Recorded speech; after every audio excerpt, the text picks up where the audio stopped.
Der heutige Vortrag wird eine Fortsetzung sein von denjenigen Dingen, die wir versteckt angesprochen haben. Wir haben viel über das Gysi-Plateau gesprochen.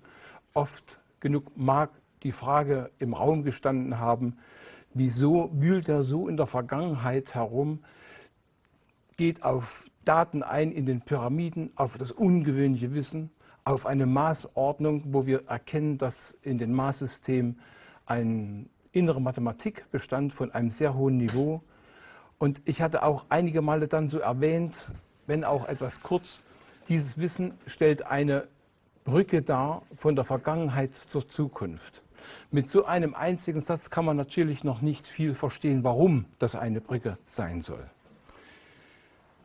Das Gysi-Plateau, aber auch andere Bauten auf diesem Erdball enthalten ein Datenmaterial, was mit der Schöpfung unmittelbar in Verbindung steht.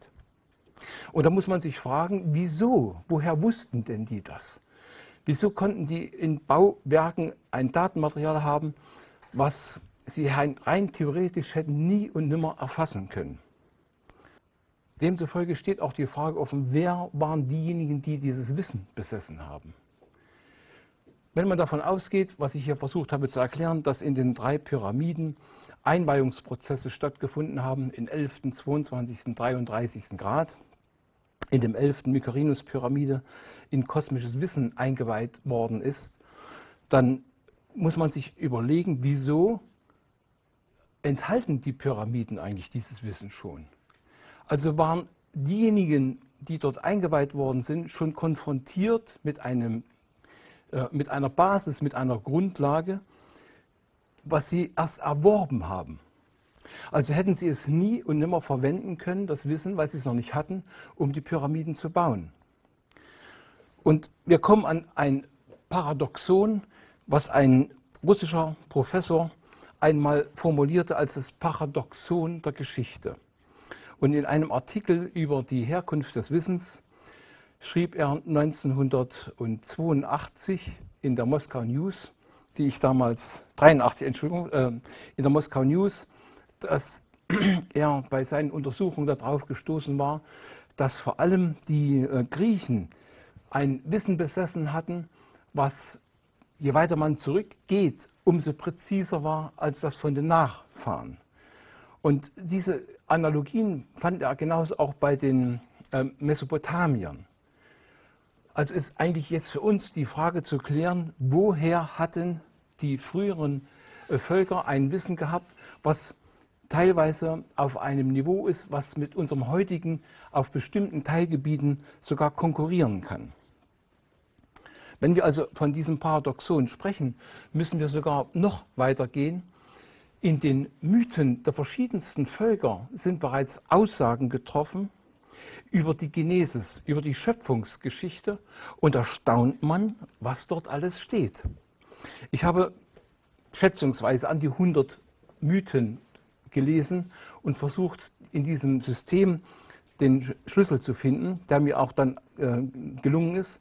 Man braucht aber dann schon eine Basis, um in dieses Wissen dann einzusteigen und es auch zu verstehen.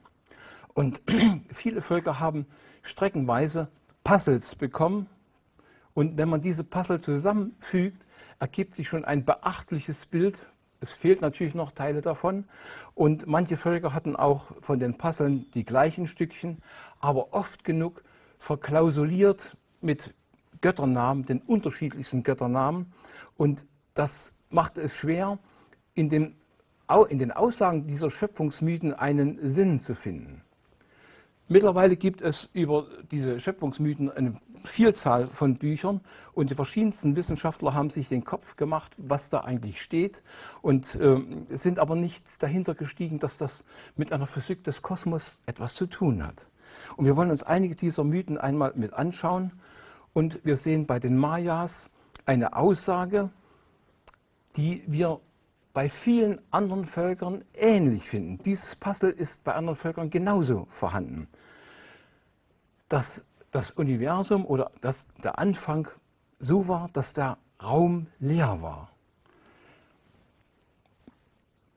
In der Edda wird formuliert unter anderem, dass nicht Erde sich fand, noch Überhimmel, gähnender Abgrund und Gras nirgend. Das heißt eigentlich, hier werden Aussagen getroffen, dass am Anfang nichts da war, das sogenannte Nichts.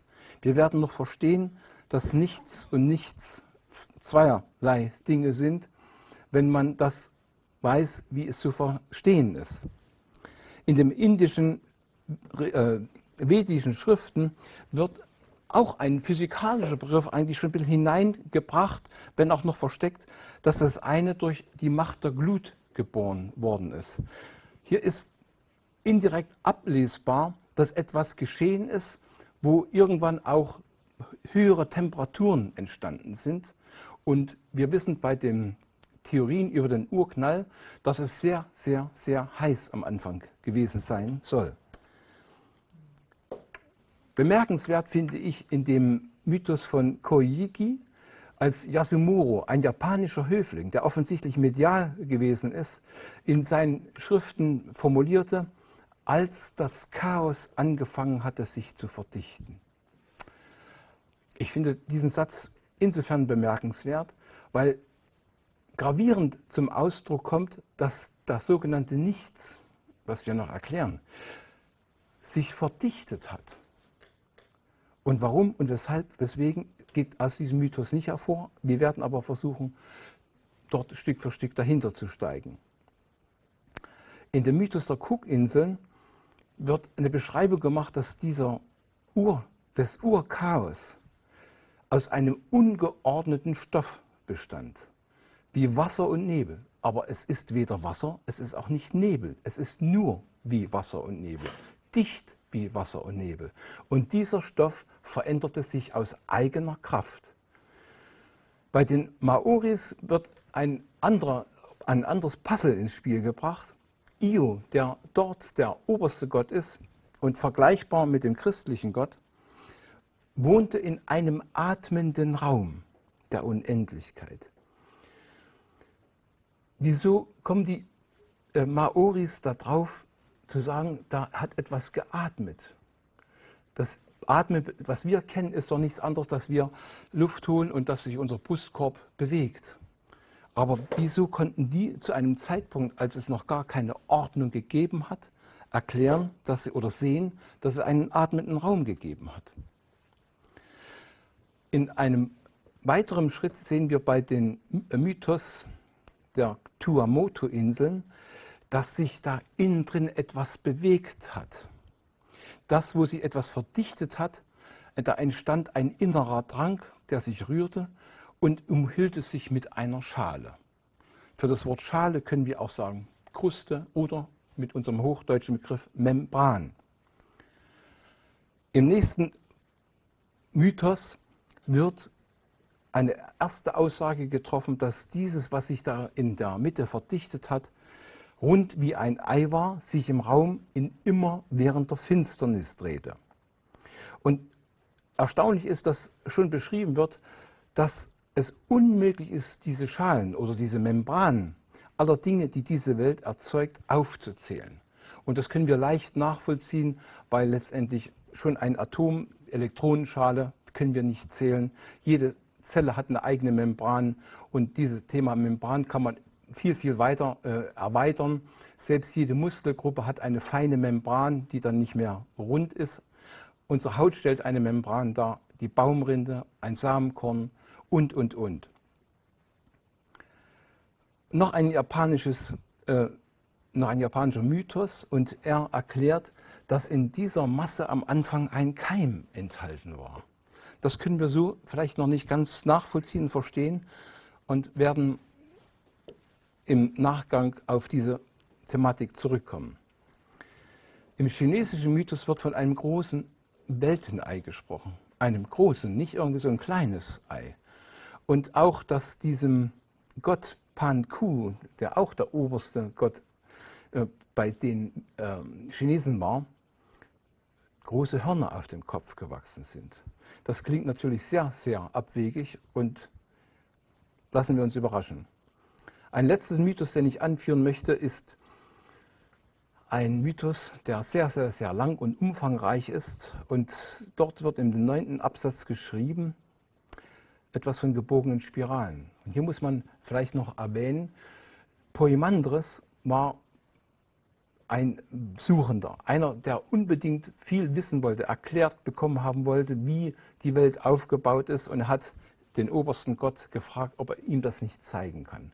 Und dann sah er auf einmal in seinen inneren Gesichten, also medial im Kopf, wie ihm eingeblendet worden ist, wie am Anfang aus einer chaotischen Masse sich etwas verdichtet hat und dann wie Spiralen durch den Raum bewegt hat und das umhüllt hat. Wenn wir jetzt im weiteren Fortgang Dinge verstehen wollen, dann will ich ein bestimmtes Prinzip ansprechen. Das ist also hier nicht verkehrt eingeordnet, ist kein Irrläufer. Ich finde aber, das ist ein sehr schöner Symbolismus. Die Matrjoschka-Puppe hat das Prinzip, dass etwas, was im Kleineren ist, auch im Größeren als Prinzip enthalten ist, und man kann von der Mitte aus nach vorn oder nach hinten gehen und kann im Prinzip den Satz des Hermes Trismegistus ableiten, wie im Großen so im Kleinen, wie oben so unten.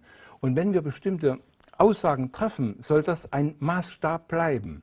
Nur dann, wenn vorwärts und rückwärts bestimmte Prinzipien sich lückenlos verstehen lassen oder ergänzen lassen, dann sind wir möglicherweise auf dem richtigen Weg. Gibt es dort regelrechte Brüche, die wir nicht verstehen, dann muss die Theorie mit Sicherheit falsch sein. Wenn wir über Dimensionen heute auch reden wollen und auch müssen, das ist wichtig, um überhaupt kosmische Prinzipien zu verstehen, möchte ich einmal davon ausgehen, was wir heute darunter verstehen, in der Mathematik, das, was wir in der Schule lernen. Dann verstehen wir, dass eine nullte Dimension ein Punkt sein soll, eine erste Dimension eine Linie, die zweite ein Dreieck und die dritte Dimension ein Volumen. Rechts dazu habe ich in dieser Grafik gezeigt, dass eine Anzahl von Punkten notwendig ist und die sich genau immer um eine einzige Ziffer unterscheiden. Nullte Dimension, ein Punkt. Und wenn wir den Punkt genauer untersuchen und würden jetzt uns die Mühe machen, einen Punkt zu malen, nehmen ein Mikroskop, vergrößern das und vergrößern das und vergrößern das. Irgendwann stellen wir fest, wir sehen immer das Gleiche, wir haben die gleichen Prinzipien da drin enthalten. Tun wir das noch weiter betrachten, dann müssen wir feststellen, dass die Farbe schon Ordnung enthält. Übertragen wir das auf kosmische Erscheinungen, sei es ein Neutron, ein Elektron, Atom oder sonst etwas, stellen wir fest, dieser kleinste Punkt besitzt bereits Ordnung.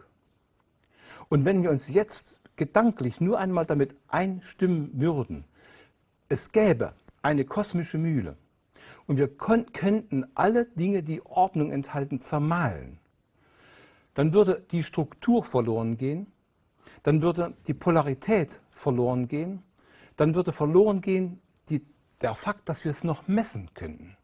Es wäre für uns so etwas wie das Nichts. Das, was in manchen Mythen als das Nichts ausgesprochen wird, in anderen Mythen als das Chaos.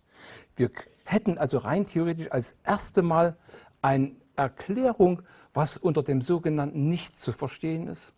Etwas, was da ist und trotzdem nicht erfassbar ist. Es hat noch keine Ordnung, keine innere Struktur. Also ist die Frage, weiterzugehen, was ist mit diesem Urstoff, so möchte ich das erstmal bezeichnen, was ist mit dem geschehen? Wenn wir jetzt erstmal hypothetisch davon ausgehen, dass der gesamte Kosmos, nicht geordnete Kosmos, der noch Chaos war, von solchen Urstofftröpfchen, die keinerlei innere Ordnung enthielten, nichts, also eine, sagen wir, so wie ein durchgängig homogenes System, wie ein Wassertropfen, dicht wie ein Wassertropfen, aber es hat nicht Schwingungsmuster, es hat noch nicht irgendwelche Erscheinungen, die wir messen können. Und wenn diese Urstofftropfen sich zufällig berühren, dann erleben wir etwa das Gleiche, was wir bei Wasser Tropfen erleben können, wenn wir die in der freien Natur sehen, auf einem Blatt zum Beispiel. Und wenn diese Wassertropfen sich berühren, dann gibt es ein kurzes Vibrieren und es wird ein größerer Tropfen, der wieder versucht, homogen zu bleiben. In einem Kosmos ist natürlich noch keine Materie zu diesem Zeitpunkt vorhanden, also auch keine Schwerkraft. Zwei dieser Tropfen würden mehr oder weniger nichts anderes machen, sich zwar verdichten oder zusammenfügen, aber sie würden noch nicht Informationen übertragen können. Sie wären einfach noch ein toter Tropfen, der nur etwas größer ist. Aber weil die Materie fehlt, weil die Schwerkraft fehlt, würden diese Vibrationen nicht gleich aufhören. Sie würden fortgeführt werden können. Das ist auch ein ganz wichtiger Fakt, wenn Vibrationen, ungeordnete Vibrationen entstehen. Und je mehr Tropfen hier zusammenkommen, umso mehr Vibrationen entstehen. Also wir haben also einen Prozess der Verdichtung mit immer größeren, die Zufallsprinzipien noch entsprechen. Dem wirklichen Zufall in dieser Phase, weil es keinen Gott gibt, der die ganze Sache hätte steuern können. Dort, wo noch keine Ordnung ist, ist auch kein Medium vorhanden, um eine Information zu übertragen. Und wir brauchen ein Medium, auch wenn wir Informationen über eine Sonde Richtung Pluto, sonst wohin übertragen wollen, muss in diesem Raum ein Medium vorhanden sein. Ich weiß, dass die Wissenschaft darüber sehr kontrovers diskutiert und ein Medium, ein Äther oder wie man es auch bezeichnen mag, ablehnen. Aber wir werden an ein paar Punkte kommen, wo wir die beiden Theorien unter einen Hut bringen können. Zumindest sehen wir Prinzipien bei der Verdichtung, die wir schon kennen, anhand Wolkenbildung nach einem Tag, wo es geregnet hat, Wasserdampf aufsteigt und sich immer mehr an diesem Wasserdampf verdichtet. Und im Extremfall kann es sogar ein Hurrikan werden. Ein Wirbel, gebogene Spiralen, wie das Hermes Trismegistos in dem Poimandres, in dem Mythos von Poimandres beschrieben bekommen hat.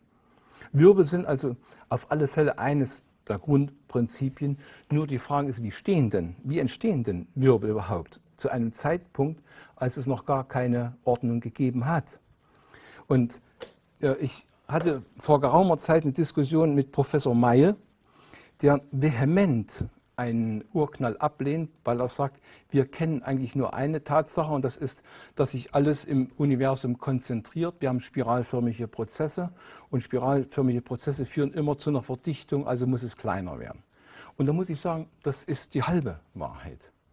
Wir wissen ganz genau, ein kleiner Hurrikan richtet nicht viel Schaden an.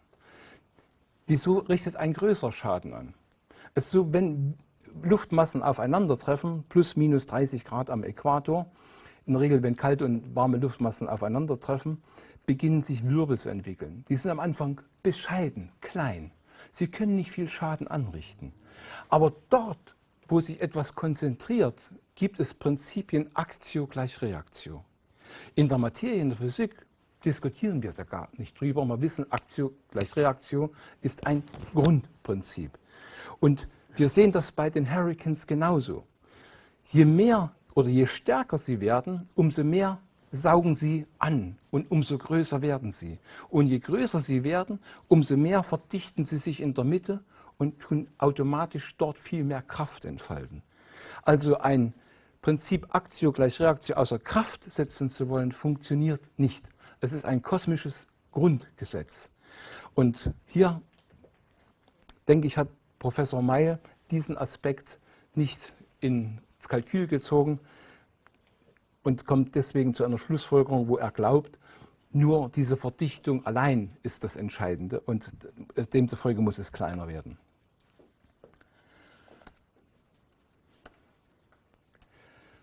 Ich hatte schon angesprochen, diese Verdichtung von zwei Tropfen, die ich hier nochmal versuche darzustellen. Zwei Tropfen, die als Urtropfen zu bezeichnen sind, aber das Gleiche auch bei den Wassertropfen. Es wird ein größerer. Und das führt immer in einem Kosmos auch zu Gleichgewichtsbedingungen, denn dort, wo noch nicht die Schwerkraft wirkt, tut sich so ein kugelförmiges Gebilde gleichmäßig ausdehnen und führt zwangsmäßig aus diesen Gleichgewichtsbedingungen heraus zu einer kugelförmigen Form. Aber wie gesagt, hat noch nichts mit Ordnung zu tun, nicht messbar, ist für uns das pure Nichts, was noch nicht erfassbar ist. Und nun stellen wir uns vor, immer mehr dieser Tropfen. Es nimmt Größen an, die wir vielleicht mit Äonen bezeichnen können. Der Vibrationsdruck in der Mitte nimmt immer mehr zu. Und wir haben dann ein Gebilde, was wie mit Stürmen durchbraust ist, eine Welle nach der anderen.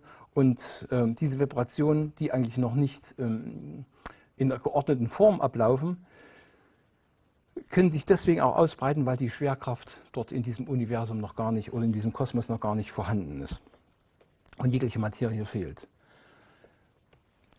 Ich will jetzt ein Bild bringen, was als zwischengeschaltetes Bild notwendig ist, um nachfolgende Dinge zu verstehen. Wenn wir einen Hurrikan betrachten in seiner Wirkung, dann tut sich diese Trombe irgendwann nach unten senken, schlägt auf dem Wasser oder auf dem Erdboden auf und wir haben dort mehrere Faktoren, die zur gleichen Zeit laufen. Wir wissen, dass das Auge in der Mitte relativ ruhig ist. Warum? Die Fliehkräfte bündeln das am Außen und es ist wie ein Schlauch, der sich nach unten senkt. Und dort, wo es auftrifft, gibt es Reaktionskräfte. Bei einem Hurrikan oder auch einem Tornado ist es so, dass die schwerere, die feuchtere Luft komprimiert wird bei dem Aufschlagen und wird nach außen abgedrängt, während die leichtere, trockenere Luft nach innen abgelenkt wird und innen in dem Schlauch nach oben wandert. Wir haben also gegensätzliche Richtungen fast an ein und derselben Stelle. Kosmisch gesehen kommen wir nochmal auf das Prinzip Aktio gleich Reaktio zurück. Und wenn wir das einmal bildhaft versuchen darzustellen, dann wissen wir, in der Materie sagen wir, wo ich bin, kann es nicht du sein. Da müssen wir immer, einer muss nachgeben. Kosmisch ist es aber etwas anders. Aktio gleich Reaktio. Wenn eine Bewegung in eine Richtung geht, gibt es eine ausgleichende Bewegung in die andere Richtung. Und wir haben schon im Prinzip, dass dort, wo etwas in die eine Richtung geht, auch immer etwas in die entgegengesetzte Richtung kommt. Diese Prinzipien, die ich jetzt versucht habe anzusprechen, spielen noch in dem weiteren Fortgang der Genesis eine ganz gewaltige Rolle. Stellen wir uns vor, wir nehmen einen Ball. Wenn wir auf den drücken, gibt es innen sofort Gegenkräfte, Reaktionskräfte. Dort, wo wir oben drauf drücken, versucht der Gummiball nach oben zu drücken. Unten, wo der Tisch ist, drückt das gegen den Tisch, aber der Tisch bildet auch einen Widerstand. Nach der Seite versucht sich der Ball auszubeulen und versucht nach außen zu drücken, die Luft, aber das Gummi hält zusammen. Und da gibt es natürlich vielfältige Kraftrichtungen. Also nicht bloß, wie in diesem Bild gezeigt, diese wenigen. Wenn wir das kosmisch jetzt betrachten, so wie ich das eben gesagt habe, es gibt eine Bewegung in die Richtung, dann noch eine in die, müssen wir noch etwas hinzufügen. In diesem Wust, in diesem Sturm von Wirbel oder von Vibrationen ist eine geradlinig exakte Ausdehnung nicht machbar. Und wir wissen, dass eine wellenförmige Bewegung sogar die schnellste Bewegung ist. Warum das so ist, können wir noch nicht ganz erklären, aber es ist schon physikalisch nachgewiesen worden. Und jetzt gibt es einen weiteren Effekt. Wenn also etwas in eine Richtung abgelenkt wird, gibt es aus Reaktionskräften auch eine gegensätzlich in die Richtung. Und hierum genau das Gleiche. Und dann ist aber so, wenn irgendetwas in eine bestimmte Richtung geht, würde ja theoretisch ein Loch entstehen, eine Lücke. Also muss etwas nachgezogen werden. Wir haben also theoretisch mehrere Kraftrichtungen. 4, die sich ausbreiten vom Bezugspunkt 0, einmal mit dieser Richtung und einmal so rum. Und genauso zieht das den Rattenschwanz nach und das gleiche in die Richtung aus Reaktionskräften. Wir haben also 4 ausbreitende Richtungen und wir haben 4 links oder 4 nachziehende Kraftrichtungen. Dass dieses Prinzip so rum und so rum, links und rechts in der Natur vorkommt, da gibt es gar keinen Zweifel. Da finden wir viele Beispiele, nicht bloß bei den Zapfen von Nadelbäumen, bei vielen Blumenarten, wo die prägnanteste die Sonnenblume ist also auch dieses Prinzip immer erkennbar. So, und jetzt stellen wir uns vor, noch sind wir alles in der Hypothese. In der Mitte ist der Vibrationsdruck so stark, dass sich jetzt etwas versucht Platz zu schaffen und es dehnt sich aus in diesem Urchaos. Sowohl in die eine Richtung, linksrum, rechtsrum, in die andere auch. Und es zieht praktisch Kraft oder ein Urchaos, Urstoffbestandteile nach. Dann würde diese Riesenausdehnung durchwandern, wie auch in dem Poimandros, das dann oben wie Feuer das herausschießt, aber es kann ja nicht weiter. Es wird sich dann genauso ausbreiten, außen drumherum, und beide Kraftrichtungen vereinigen sich. Was wir hier haben, wäre dann so etwa das Prinzip einer stehenden Welle, wo etwas in eine Richtung ausbreitet, außen dann sich vereinigt und innen wieder den Kreislauf schließt, sowohl in die Richtung und nach der anderen Seite genauso. Wir haben also theoretisch 4 geschlossene Kreisläufe. Und jetzt ist erstaunlich, dass das in einem der Mythen sogar formuliert ist. Und diesen Mythos will ich gleich einmal noch danach zeigen, dass diese Wirbelgruppen, die dort viel anders bezeichnet sind, wie ein dichtes Band alles umfassen. Und in diesem Mythos von den 8 Heus, in dem ägyptischen Mythos von Hermopolis, wird formuliert, dass diese Heus Grundpfeiler bzw. Himmelsstützen des Alls sind. Und es wird gesagt, dass deren 2 eins sind, die ihr den Himmel mit euren Armen umspannt. Diese Urwesen waren in einem unauflösbaren Körper vereint und wurden als Urkräfte bezeichnet, und zwar als 4 Paare mit männlichen und weiblichen Aspekt. Wenn wir jetzt nochmal zurückgehen, wie ein Band alles umschließen, eine Achse bildend, dann würden wir sogar eine direkte Analogie finden zu dem, was ich hier als Bild entworfen habe. Und diese 8 Heus haben Namen, Nun und Naunet, das Urwasser. Die anderen Namen können Sie jetzt auch lesen, He und Hehet, räumliche Unendlichkeit, Finsternis und Unsichtbarkeit. Hier ist das Ungewöhnliche, dass Götternamen für physikalische Erscheinungen verwendet werden. Das ist auch das, was es den Wissenschaftlern schwer macht, in diesen Mythen überhaupt einen Sinn zu erkennen, weil diese Dinge verklausuliert worden sind. Man muss davon ausgehen, dass die Menschheit erst eine gewisse Entwicklungsetappe mitmachen sollte und zum damaligen Zeitpunkt noch nicht alles erkannt werden sollte.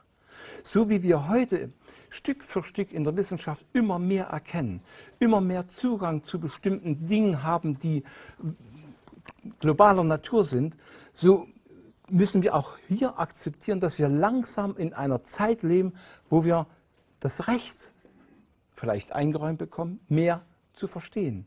Mehr zu verstehen als damals.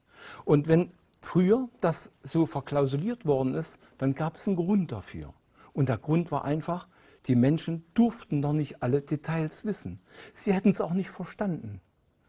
Wer hätte denen damals sagen sollen, wie der Kosmos, wie Dinge aus dem sogenannten Nichts entstanden sind? Das Wissen von der Grundbasis war nicht da.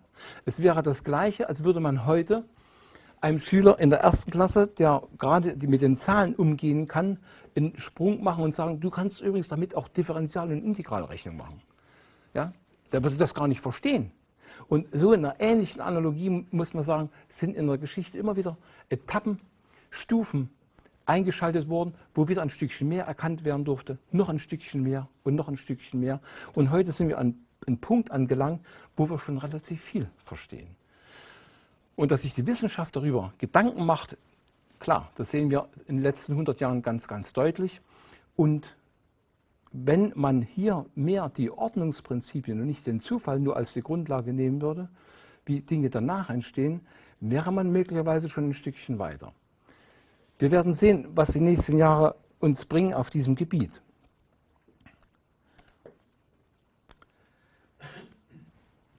vor einigen Jahren, 4, 5 Jahren vielleicht, bin ich mit meinem Hund über Feldwege gelaufen und ich habe etwas erlebt, was sehr ungewöhnlich für mich war. Zu dem damaligen Zeitpunkt beschäftige ich mich gerade, wie kann aus dem Chaos etwas ausgekoppelt werden? Wie kann in dieser sogenannten stehenden Welle, diesen 8 Hehus, überhaupt etwas an Ordnungsprinzip entstehen? Und ich lief mit dem im Herbst den Feldweg hoch. Felder waren abgeerntet, es lag also ein Haufen Spreu, Halme und so weiter auf dem Boden und auf den Feldern. Und ich sah, wie eine Windhose ankam. Und urplötzlich vor meinen Füßen bildete sich auf einmal in diesem Wirbel eine Kugel. Da habe ich eins gemacht, habe gesagt, danke, ich habe es begriffen. Es war so wie genau für mich in dem Moment gemacht, damit ich begreife, es können sich aus Wirbeln Dinge auskoppeln. Und was sich ausgekoppelt hat, sah kugelförmig aus. Und hier sehen wir wieder so ein Prinzip, die Windhose bringt ihren Wirbel nach unten auf die Erde, fasst dann in diesem Wirbel diese Reste, die auf dem Boden liegen. Und Wirbel, die einen gehen wieder nach außen, die schwerere Luft darstellen, weil sie mehr Luftfeuchtigkeit enthalten. Und die trockenere Luft geht innen in diesem Auge nach oben. Und dabei wird diese Laub permanent gedreht und immer in Bewegung gehalten. Und damit entsteht so wie ein Schleier, wie ein kugelförmiger Schleier. Und nur auf die Art und Weise konnte sich ja so etwas vor meinen Füßen entwickeln. Es ist übrigens bekannt, dass wohl in Italien eine Gegend gibt, wo man öfters aus bestimmten Pflanzen, die sich dann verhaken, richtige Kugeln sich bilden und die dann danach als Kugel bestehen bleiben. Kommen wir in den nächsten Schritt. Natürlich kann so eine Kugel nicht bloß leer sein. Kosmisch gesehen sieht es ein kleines bisschen anders aus. Im Irdischen haben wir da Laub drin gesehen, aber es ist keine leere Kugel. Und wenn in den Mythen beschrieben worden ist, dass da drin, in dieser Kruste, in diesem Schale, sich ein Keim noch entwickelt hat, dann wollen wir uns mal mit diesem Keim beschäftigen. Was hier Sie sehen, ist eine sogenannte Raumlemniskate. Das ist ein Gebilde, was rotationssymmetrisch ist, aber es hat eine Auskopplung stattgefunden. Ich erkläre dann auch noch warum. Das ist erstmal der erste Schritt. Und diese Wirbel, die durch das ganze Chaos gegangen sind, haben dort, wo dann die kleinste Wellenlänge war, wo diese stehende Welle eingetreten ist, dazu geführt zu einer Störung und einer Auskopplung. Und bei dieser Auskopplung finden wir eigentlich noch bemerkenswerte Zusammenhänge, die wir auch kennen. Nicht nur, dass es ein System ist, was rotationssymmetrisch ist und damit theoretisch schon dreidimensional. Das ist ganz interessant. Und innen enthält es eine Kanüle, wie bei dem Hurrikan das Auge. Es ist also schon eine Struktur entstanden, die das Schwingungsmuster hat, einmal nach außen und an der noch zu beschreibenden Membran eine Spiegelung erfolgt, zurückkehrend und drüben das gleiche noch einmal. Was an dieser Stelle ich noch einfügen möchte, ist, wohlgemerkt, ich will bemerken, zu der ganzen Thematik ist viel, viel, viel mehr zu sagen. Ich versuche hier eine gewisse Raffung zu machen. Wir wissen, dass bei so einer Schwingung, die ich jetzt hier beschrieben habe, natürlich das nicht linear durchgegangen ist auf der äußeren Seite, sondern mit mehr Weglänge. Und diese Amplitude, also die Dicke, bestimmt die Lichtgeschwindigkeit in unserer Schwingungsdimension. Das heißt, wir leben immer auf der Oberwelle, nicht mit dem System, was da innen drin ist. Diese äußere Form ist wie auch eine innere Membran und in die kommen wir bewusst nicht hinein. Da kommen wir maximal vielleicht in Meditation hinein, wo es heißt, der Gedanke ist schneller als das Licht. Über Intuition haben wir Zugang in die inneren Bereiche. Und dort ist die Geschwindigkeit schneller. Sie ist schneller als die Lichtgeschwindigkeit und wird nach innen immer höher bis gegen unendlich. Das können wir aber weder mit unseren Messgeräten erfassen, noch mit unserem Willen bewusst erzeugen, aber wir können Dinge gerade bei medialen Menschen nachvollziehen, wie sie in größere Bereiche bis sogar in andere Planetensysteme hineinkommen können und das blitzartig.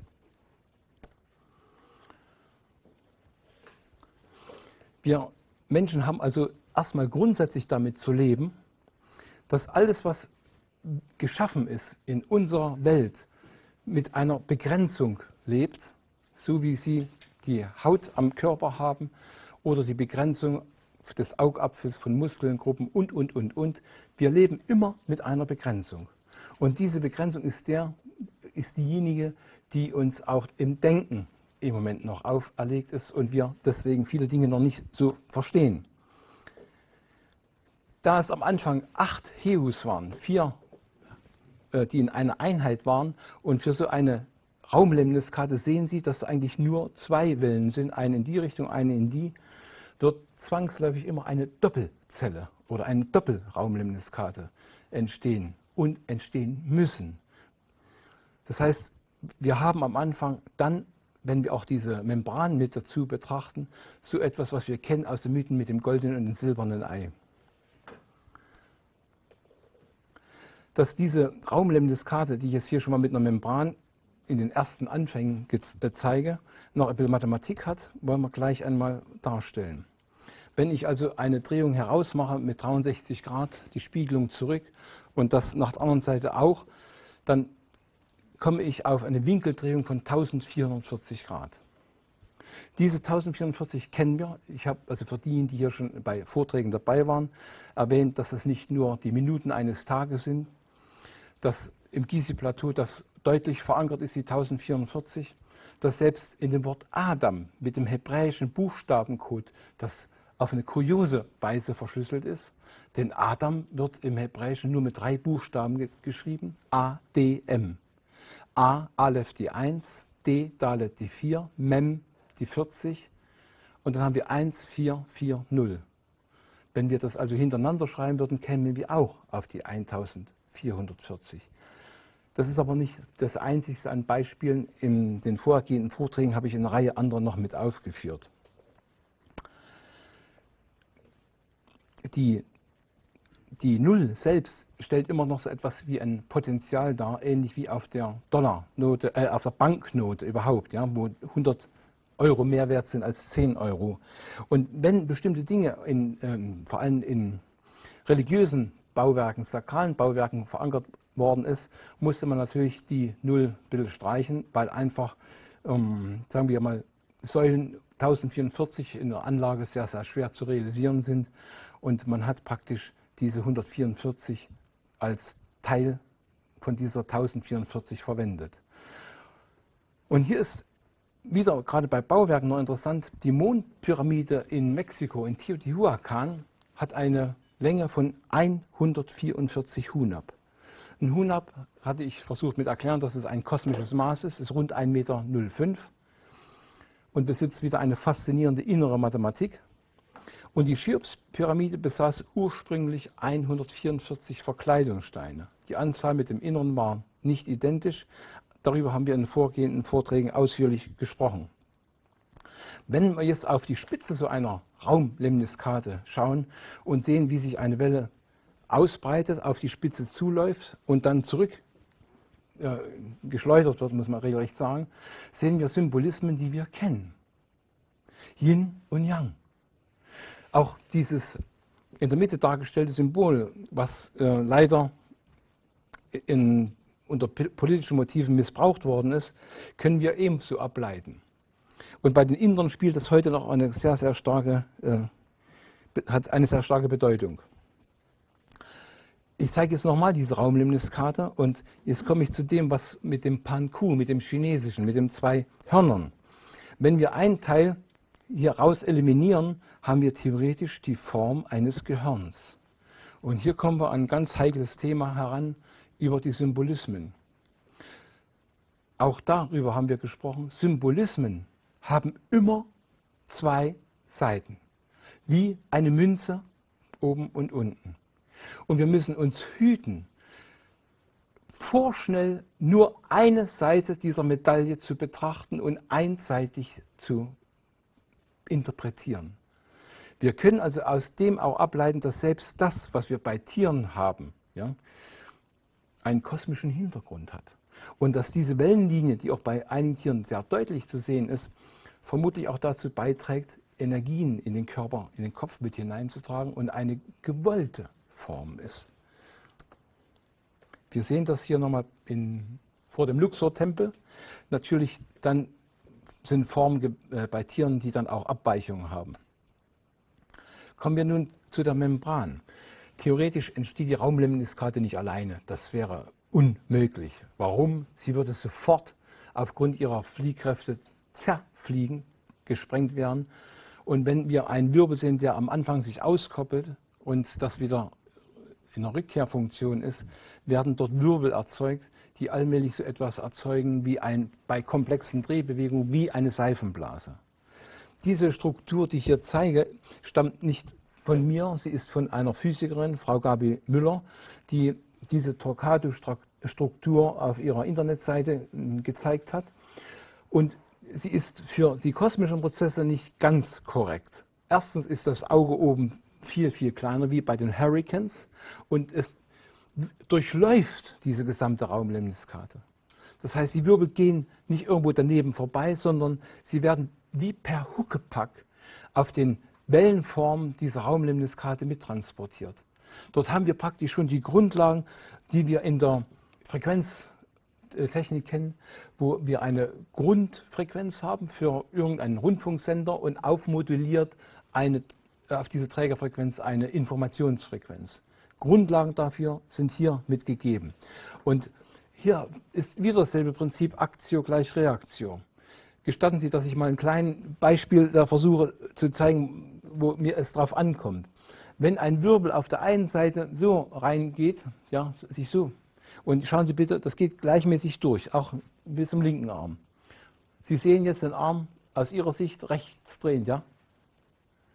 So, ich ändere nichts an der Drehrichtung. Wie sehen Sie das jetzt? Linksrum, entgegengesetzt. Das heißt, an beiden Enden entstehen Wirbel, die unterschiedliche Drehrichtungen haben und das System ebenfalls durchlaufen. Dort werden wieder die Prinzipien Aktio gleich Reaktio voll zum Tragen kommen und wir finden praktisch eine doppelte Membran um dieses ganze System drumherum, was sich dann natürlich dann obendrein noch komplex dreht. Und da es zwei Zellen sind, haben wir natürlich auch unterschiedliche Drehrichtungen, dass beide Zellen verhaken sich, oder beide, ja, einmal verhaken, sie sind an der gleichen Stelle und die Raumlemniskaten auch. Jetzt mache ich hier nicht alle Ausführungen dazu. Um das zu verstehen, brauche ich viel, viel mehr Erklärung. Ich will bemerken, beide Lemniskaten verhaken sich an derselben Stelle und machen gemeinsam die komplexen Drehbewegungen mit. Sie sehen, dass ich hier angedeutet habe, diese unterschiedlichen Markierungen, die etwas stärker sind, mit entgegengesetzter Drehrichtung und die anderen bleiben. Das heißt, das System tut sich kugelförmig bewegen mit dieser Hauptachse. Und nehmen wir nochmal den Bezug zu diesem Mythos von Tararoa. Jetzt verstehen wir das vielleicht schon ein bisschen eher, dass dieser Tararoa in einer Schale, einer Membran gelebt hat in den Anfang und diese Schale war rund wie ein Ei, drehte sich im Raum in immerwährender Finsternis. Soweit, denke ich, ist erstmal das verständlich. Und die Zelle selbst ist dadurch, dass einmal links und rechts drehend ist, das System sich auch in beiden Richtungen bewegt, neutral. Warum? Wenn wir einmal die blaue ausbreitende Welle sehen, können wir das mit Plus oder unter anderem Aspekt männlich betrachten. Die rückkehrende, die rote, ist wie Minus, wie das weibliche. Und das haben wir doppelt auf beiden Seiten. Es entspricht in etwa, aber nur bildhaft, wie zwei Stabbatterien, die man unterschiedlich polt. Und dann können wir nicht mehr den Strom messen, der tatsächlich da drin fließt. Es wird für uns im Äußeren wie eine neutrale Zelle. Und bei der Torquato-Struktur, die einmal so rumgeht, von oben oder von oben rein und einmal von unten entgegengesetzte Drehrichtung, haben wir dasselbe. Wir finden also vor, dass wir zwei Zellen haben, neutral. Wir können sie nicht messen. Und da müssen wir uns nicht wundern, wenn wir von Wissenschaftsseite es bisher nicht messtechnisch erfassen konnten. Wir können es gegenwärtig nur geistig erfassen über einmal den Zugang in diese Ebenen und vielleicht noch ein paar andere Dinge, die es dann noch zwischen Himmel und Erde gibt. Wenn ich hier noch einen Satz einfüge, in diesen Strukturen verbergen sich die Anfänge für eine Superholographie, wird das vielleicht sogar relativ leicht verständlich sein.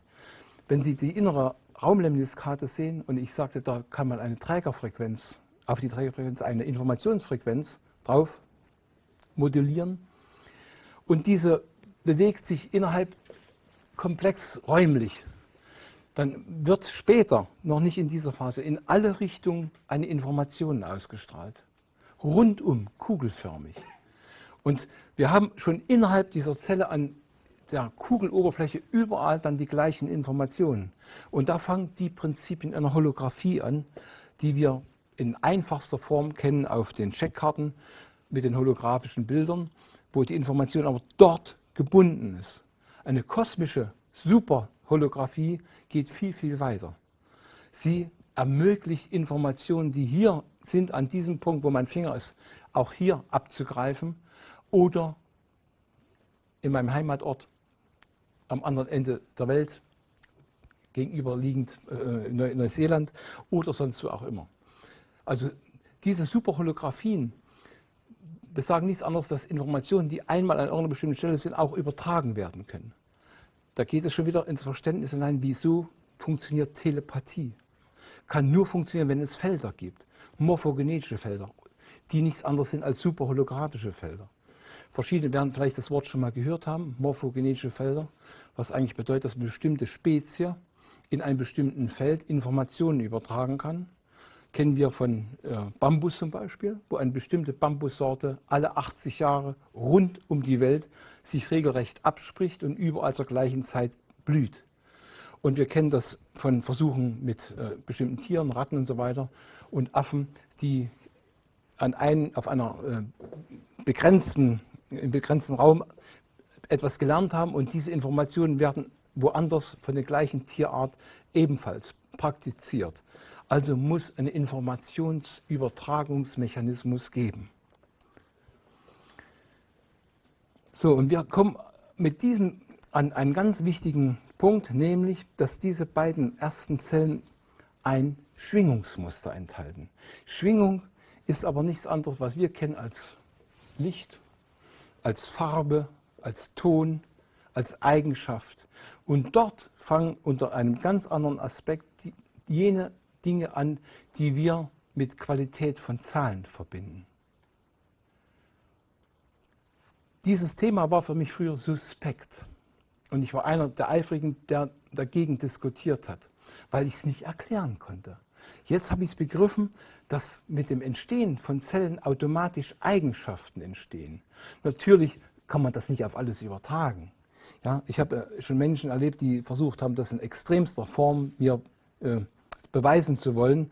Und dann habe ich erwähnt, stellen Sie sich vor, Sie fahren auf der Autobahn und Ihnen kommen tausende Autos entgegen, überall ist ein Nummernschild, überall sind Zahlen drauf. Na, glauben Sie dann in aller Ernst, jede Zahl will mir was sagen? Man muss also auch scharf unterscheiden zwischen den Dingen, wo so etwas seine Gültigkeit hat und wo es vollkommen bedeutungslos ist. Und wir rechnen in der Schule auch nicht mit Mathematikaufgaben, um dann herauszubekommen, was will mir die Zahl sagen. Also hier gehört eine gewisse Sachlichkeit hinzu und das nicht auf alles übertragen. Aber in den Bauwerken, Pyramiden, sind solche Dinge verborgen. Dort hatte man eine Aussagekraft. Und wenn 144 Steinschichten bei der Pyramide im Außen waren, hat das eine Aussagekraft. Dann ist es bewusst gewählt worden. Und Sie werden gleich sehen, was dann noch von einem Zusammenhang kommt, den ich anschließend zeige zu diesem Bild. Diese Säule, die im Luxor-Tempel ist, versinnbildlicht auf ihrer oberen Kartusche das, was ich bisher schon beschrieben habe. Ägyptologen haben gelernt, mit den Hieroglyphen umzugehen. Sie betrachten sie als ein Buchstabe, als eine Silbe oder als ein Wort, aber es gab auch ein geheimes Wissen, was nicht schriftlich überliefert worden ist. Und in diesem geheimen Wissen hatten Hieroglyphen auch eine mehrfache Bedeutung, also mitunter bis zu einer wie Geschichte könnte man das sagen. Und wenn wir das hier genauer anschauen, für den obersten Gott Atum, die Kartusche, dann sehen wir in der Mitte den Skarabäus. Der Skarabäus ist jener Käfer, der eine Kugel formt. Das ist schon interessant, eine Kugel, deswegen ist er heilig gewesen. Nicht deswegen, weil er ein Käfer gewesen ist, die Kugel war das A und O.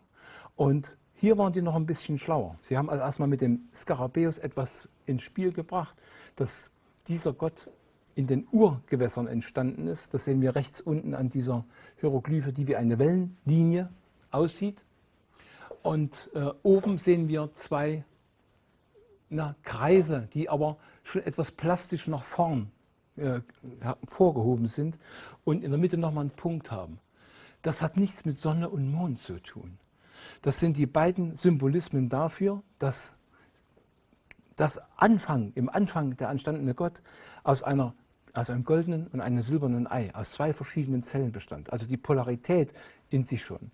Rechts sehen wir dann noch sowas wie ein Schlegel, was bedeutet, alles, was entstanden ist in diesen Urgewässern, hat sich manifestiert.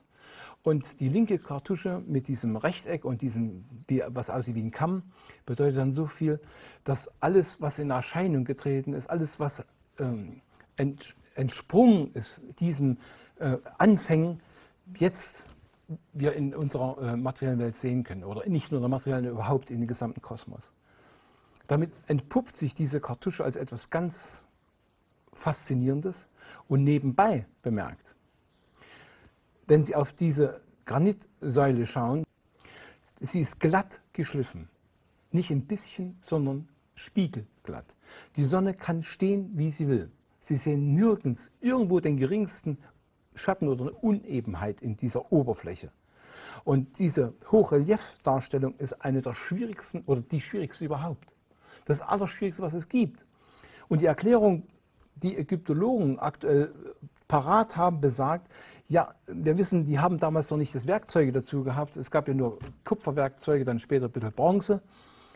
Die haben dann einen anderen Granitstein genommen und haben gerieben. Reiben Sie mal die Kartuschen von innen. Plan. Hoffnungslos. Ist nicht machbar. Warum? Sie haben einmal als erstes keinen Computerarm, der an dieser Armlage viel weniger Kraft überträgt als in dieser. Also beim Reiben immer unterschiedliche Kraftwirkung. Und dann kann man in diesem Kamm oder in dem Skarabäus, egal wo auch immer, nie eine absolut plane Fläche schleifen. Hier gibt es also Widersprüche über Widersprüche. Und rechts kann man hier noch schwach sehen, ist im Tiefrelief rein gemeißelt dann auch unter anderem die Kartusche von diesem späteren Pharao. Hier ist also die Frage, wie alt ist die Säule tatsächlich? Sie ist gravierend älter, das nur mal am Rande bemerkt. Schauen wir uns noch die Mathematik an. Diese Torquato-Struktur dreht sich einmal um das Ganze drumherum, stürzt oben in diese Raumlemniskate hinein, macht also genau diese 63 Grad mit, nach unten wieder 63 Grad raus und außen wieder drumherum. Wir haben 3 mal 360 gleich 1080 Grad. Da finden wir übrigens auch da verborgen die heilige Zahl der Buddhisten mit der 108. Und da das doppelt ist, haben wir 2160. Die Sumerer haben zu diesen 2160 unter anderem den Durchlauf durch ein Sternbild in Verbindung gebracht. Sie waren der Auffassung, dass diese Präzision der Erde dazu führt, dass genau in 2060 Jahren ein Sternbild durchwandert wird. Aber in Mexiko haben wir das Phänomen, dass die Sonnenpyramide, die gleich neben der Mondpyramide liegt, 216 Hunab lang ist und gemäß den Vermessungen auf einem Höhenniveau von 2160 Hunab liegt. Und da muss man wieder fragen, wer hat diese Planparameter denen vorgegeben? Wer hat bewusst, wie mit dem Wink, mit dem Zaunsfall, den zur Deutung gegeben, ihr müsst auf diese 2060 oder die Ziffernfolge 216 Wert legen, die ja nichts anderes ist wie 6 mal 6 mal 6. Und die Cheops-Pyramide besaß ursprünglich 216 Steinschichten im inneren Kern. Die gesamte Beweisführung dafür habe ich in dem Buch Pyramiden Wissensträger aus Stein erklärt und würde darauf jetzt im Moment verzichten wollen. Und an den anderen Beispielen sehen Sie, dass die 216, von denen es sogar noch viel mehr Beispiele gibt, auch in anderen Erdteilen ihre Berechtigung gefunden hat und auch beim Menschen. Betrachten wir beides jetzt mal zusammen, diese Raumlemniskate und die Torquato-Struktur, dann sind beide Werte zusammen genau 3600 Grad. Und dann finden wir den ersten Hinweis auf unsere Zeitrechnung. Wir haben die 1044 mit den Minuten des Tages und wir haben die 3600 mit den Sekunden einer Stunde. Das würde bedeuten, unsere Zeitrechnung ist älter als das ganze Sonnensystem, als unser Kosmos, als unser geordneter Kosmos. Die Basis dafür ist also viel, viel zeitiger gesetzt worden.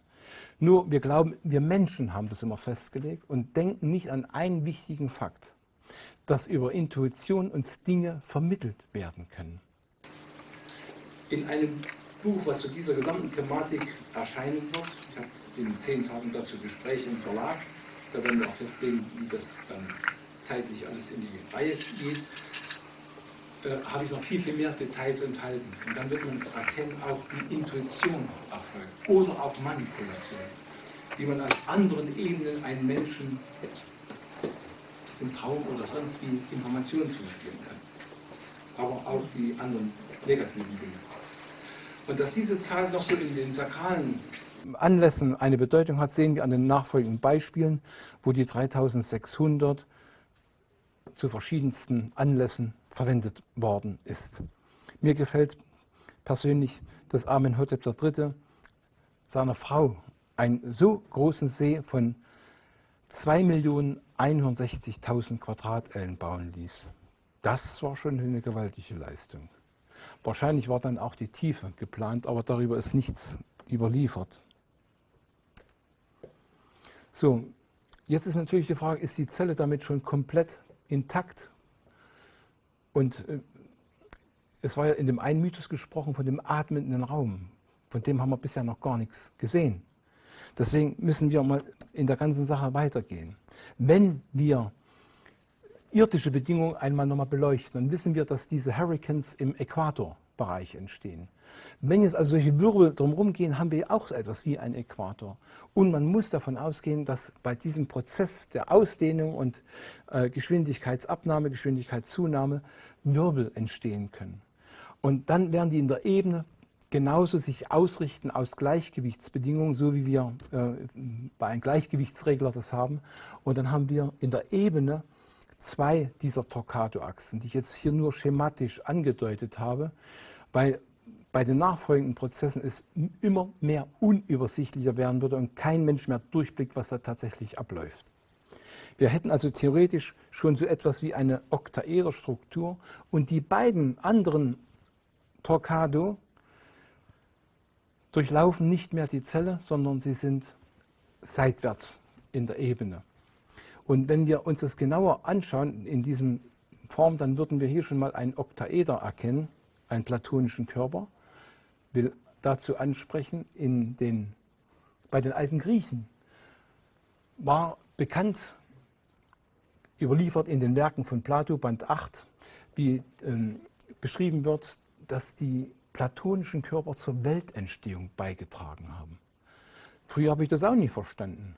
Es geht ja nicht um den platonischen Körper an sich, es geht um die Abstraktion, die man ableiten kann. Der Körper selber entsteht da nicht, sondern nur durch die Achsausrichtung bilden die Endpunkte ein hypothetisches Oktaeder. Und wenn wir jetzt Folgendes mal uns vor Augen halten, bei dem Oktaeder gibt es ja in den Dreiecken eine Mitte. Und wenn Wirbel jetzt sich ausbreiten, linksrum und rechtsrum, dann ist es vielleicht auch wieder etwa vergleichbar, wenn wir irgendwo auf einem Platz stehen und einige Leute rampeln uns an, dann können wir nicht mehr gerade stehen, wir kriegen einen Triebimpuls, egal wie rum jetzt, aber wir kriegen einen Impuls. Und in diesen Mitten des der Dreiecke entstehen praktisch neue. Und die Dreierstruktur wird abgelöst durch eine Viererstruktur. Und dann haben wir mit einem mal 4 Achsen von Torquados. Und da könnten wir theoretisch ableiten den Würfel.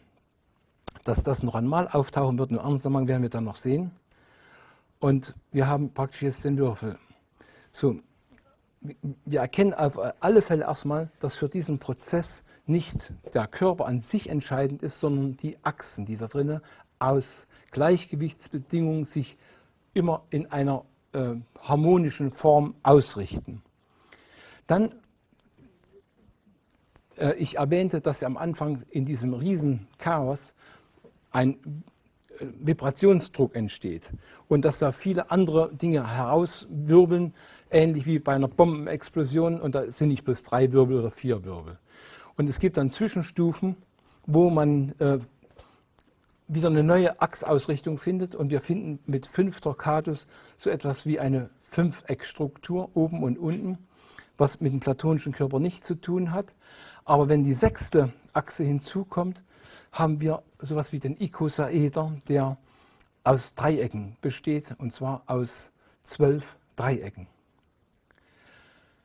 Und diese Struktur führt jetzt zu einem Effekt, wo jede dieser mittleren Dreiecke neue Wirbel erzeugt. Und jetzt ist diese Ikosaederstruktur schon relativ stark. Sie lässt sich also nicht mehr komplett zerstören oder ablösen.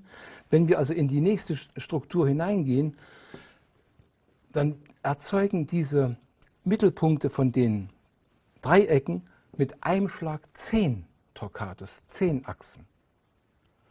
Und diese 10er-Struktur, die also Dodekaeder oder Pentagon-Dodekaeder heißt, hat also 10 Achsen, während dieses Ikosaeder 6 Achsen hat.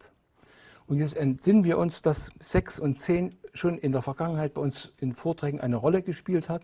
Wir kommen da Stück für Stück nochmal dazu. Und wenn man die überlagert, würde dieser platonische Körper, der doppelte, also mit beiden Strukturen, harmonisch so schön aussehen, wie ich es hier zeige. Ikosaeder und Dodekaeder haben jetzt aber eine Situation, wo sie sich wechselseitig ablösen. Denn das obergrüne Dodekaeder hat 12 dieser Fünfecke, also kann mit den gegenüberliegenden genau 6 Achsen bilden. Jetzt findet also ein Wechsel permanent statt zwischen 6, 10, 6, 10, 6, 10, 6, 10 und so weiter. Und da haben wir einen sogenannten Jojo-Effekt. Den kennen viele bestimmt noch so aus diesem Spielzeug. Ich habe es versucht, mal schematisch hier darzustellen, das lässt sich dreidimensional nicht realisieren. Ein Ikosaeder hat eine längere Strecke als Kantenlänge als ein Dodekaeder. Und diese permanente Anpassung führt dazu, dass das ganze System sich anpassen muss. Es fängt also an zu vibrieren, um immer in die eine und die andere Struktur wechselseitig zu kommen. Das ganze System fängt an, wie eine Membranpumpe zu arbeiten, zu atmen. Es saugt über diese Kanäle der Torquados Urstoff an, den die Zelle zur Ernährung braucht. Und ein Professor Higgs, ein Atomphysiker, beschrieb einmal, dass im Universum der seltsame Fall vorkommt, das hat er dann bildhaft beschrieben, dort bekommt man die Mahlzeit kostenlos. Hat dann das natürlich versucht zu erklären, was so viel bedeutet. Im Kosmos wird Energie erzeugt und wir können an die ist für uns verfügbar, aber er konnte es nicht erklären, wie das ganze System funktioniert, wie es entstanden ist. Und wenn wir diese Dinge weiterentwickeln, dann verstehen wir mit diesem Jojo-Effekt, dass es auch eine Zelle diese Zufuhr braucht. Denn um das Ganze innen drin aufrecht zu erhalten, muss ja irgendwo immer etwas hinzukommen. Und wenn wir abends jetzt am Himmel schauen, dann können wir x-beliebige Sterne sehen. Wir sehen, dass sie leuchten. Wir können über einen Atomphysiker durch Spektralanalyse ermitteln lassen, welches chemisches Element da ist. Und die sagen uns vielleicht, da ist Helium oder da ist das und jenes und das. Und nun ist das, wo man sich wenig Gedanken macht. Wieso tun über Jahrmillionen Atome dort Licht aussenden? Wo kommt die Energie her, dass sie ununterbrochen, kugelförmig Licht abgeben? Irgendwann müssten die doch theoretisch mal die Zunge raushängen und sagen, ich kann nicht mehr, ich habe keine Energie mehr genug. Wieso werden Elektronen auf ihren Schalen mit 2/3 der Lichtgeschwindigkeit um den Kern rasen, ohne irgendwann mal zu sagen, ich kann nicht mehr, ich habe keine Lust mehr, mir fehlt die Energie? Nein, die machen das über Millionen Jahre weiter. Da muss es doch Prozesse geben, wo ein Atom Energiezufuhr bekommt, wo es sich ernährt. Und wenn wir diese Elektronenschalen sehen, die haben diesen prinzipiellen Aufbau. Und das Elektron selbst wieder. Das heißt, es wird ein Urstoff, durch den das ganze geordnete Universum hindurch schwimmt. Nehmen alle Dinge, die da existieren, ihre Zellen genauso wie meine und alles, was wir haben, ob das ein Tisch oder sonst was ist, jedes dieser Atome braucht ununterbrochen eine Energiezufuhr, um sich zu erhalten. Und hier haben wir die Erklärung davon, es gibt einen atmenden Raum und wir haben eine vibrierende Oberfläche mit der Struktur 6-10-6-10. Und dieses 6-10-6-10-System kennen wir aus dem sumerischen Sexagesimalsystem. Da habe ich mir auch vor Jahren Kopf zerbrochen. Wieso haben die so ein verrücktes Zahlensystem? Das ist doch so kompliziert. Ich käme da nicht im Normalfall darauf, so etwas zu verwenden, wenn immer abwechselnd mal 6 mal 10 mal 6 mal 10 mal und so weiter. Und dann sind auch noch Dinge verbunden, wo dann die 10. Multiplikationsfolge, die ersten beiden kannten Sie übrigens in der Form nicht, aber der Logik halber gehören sie dazu, man auf 3600 ins Quadrat kommt und diese 12.960.000 war bei Ihnen eine Grundzahl.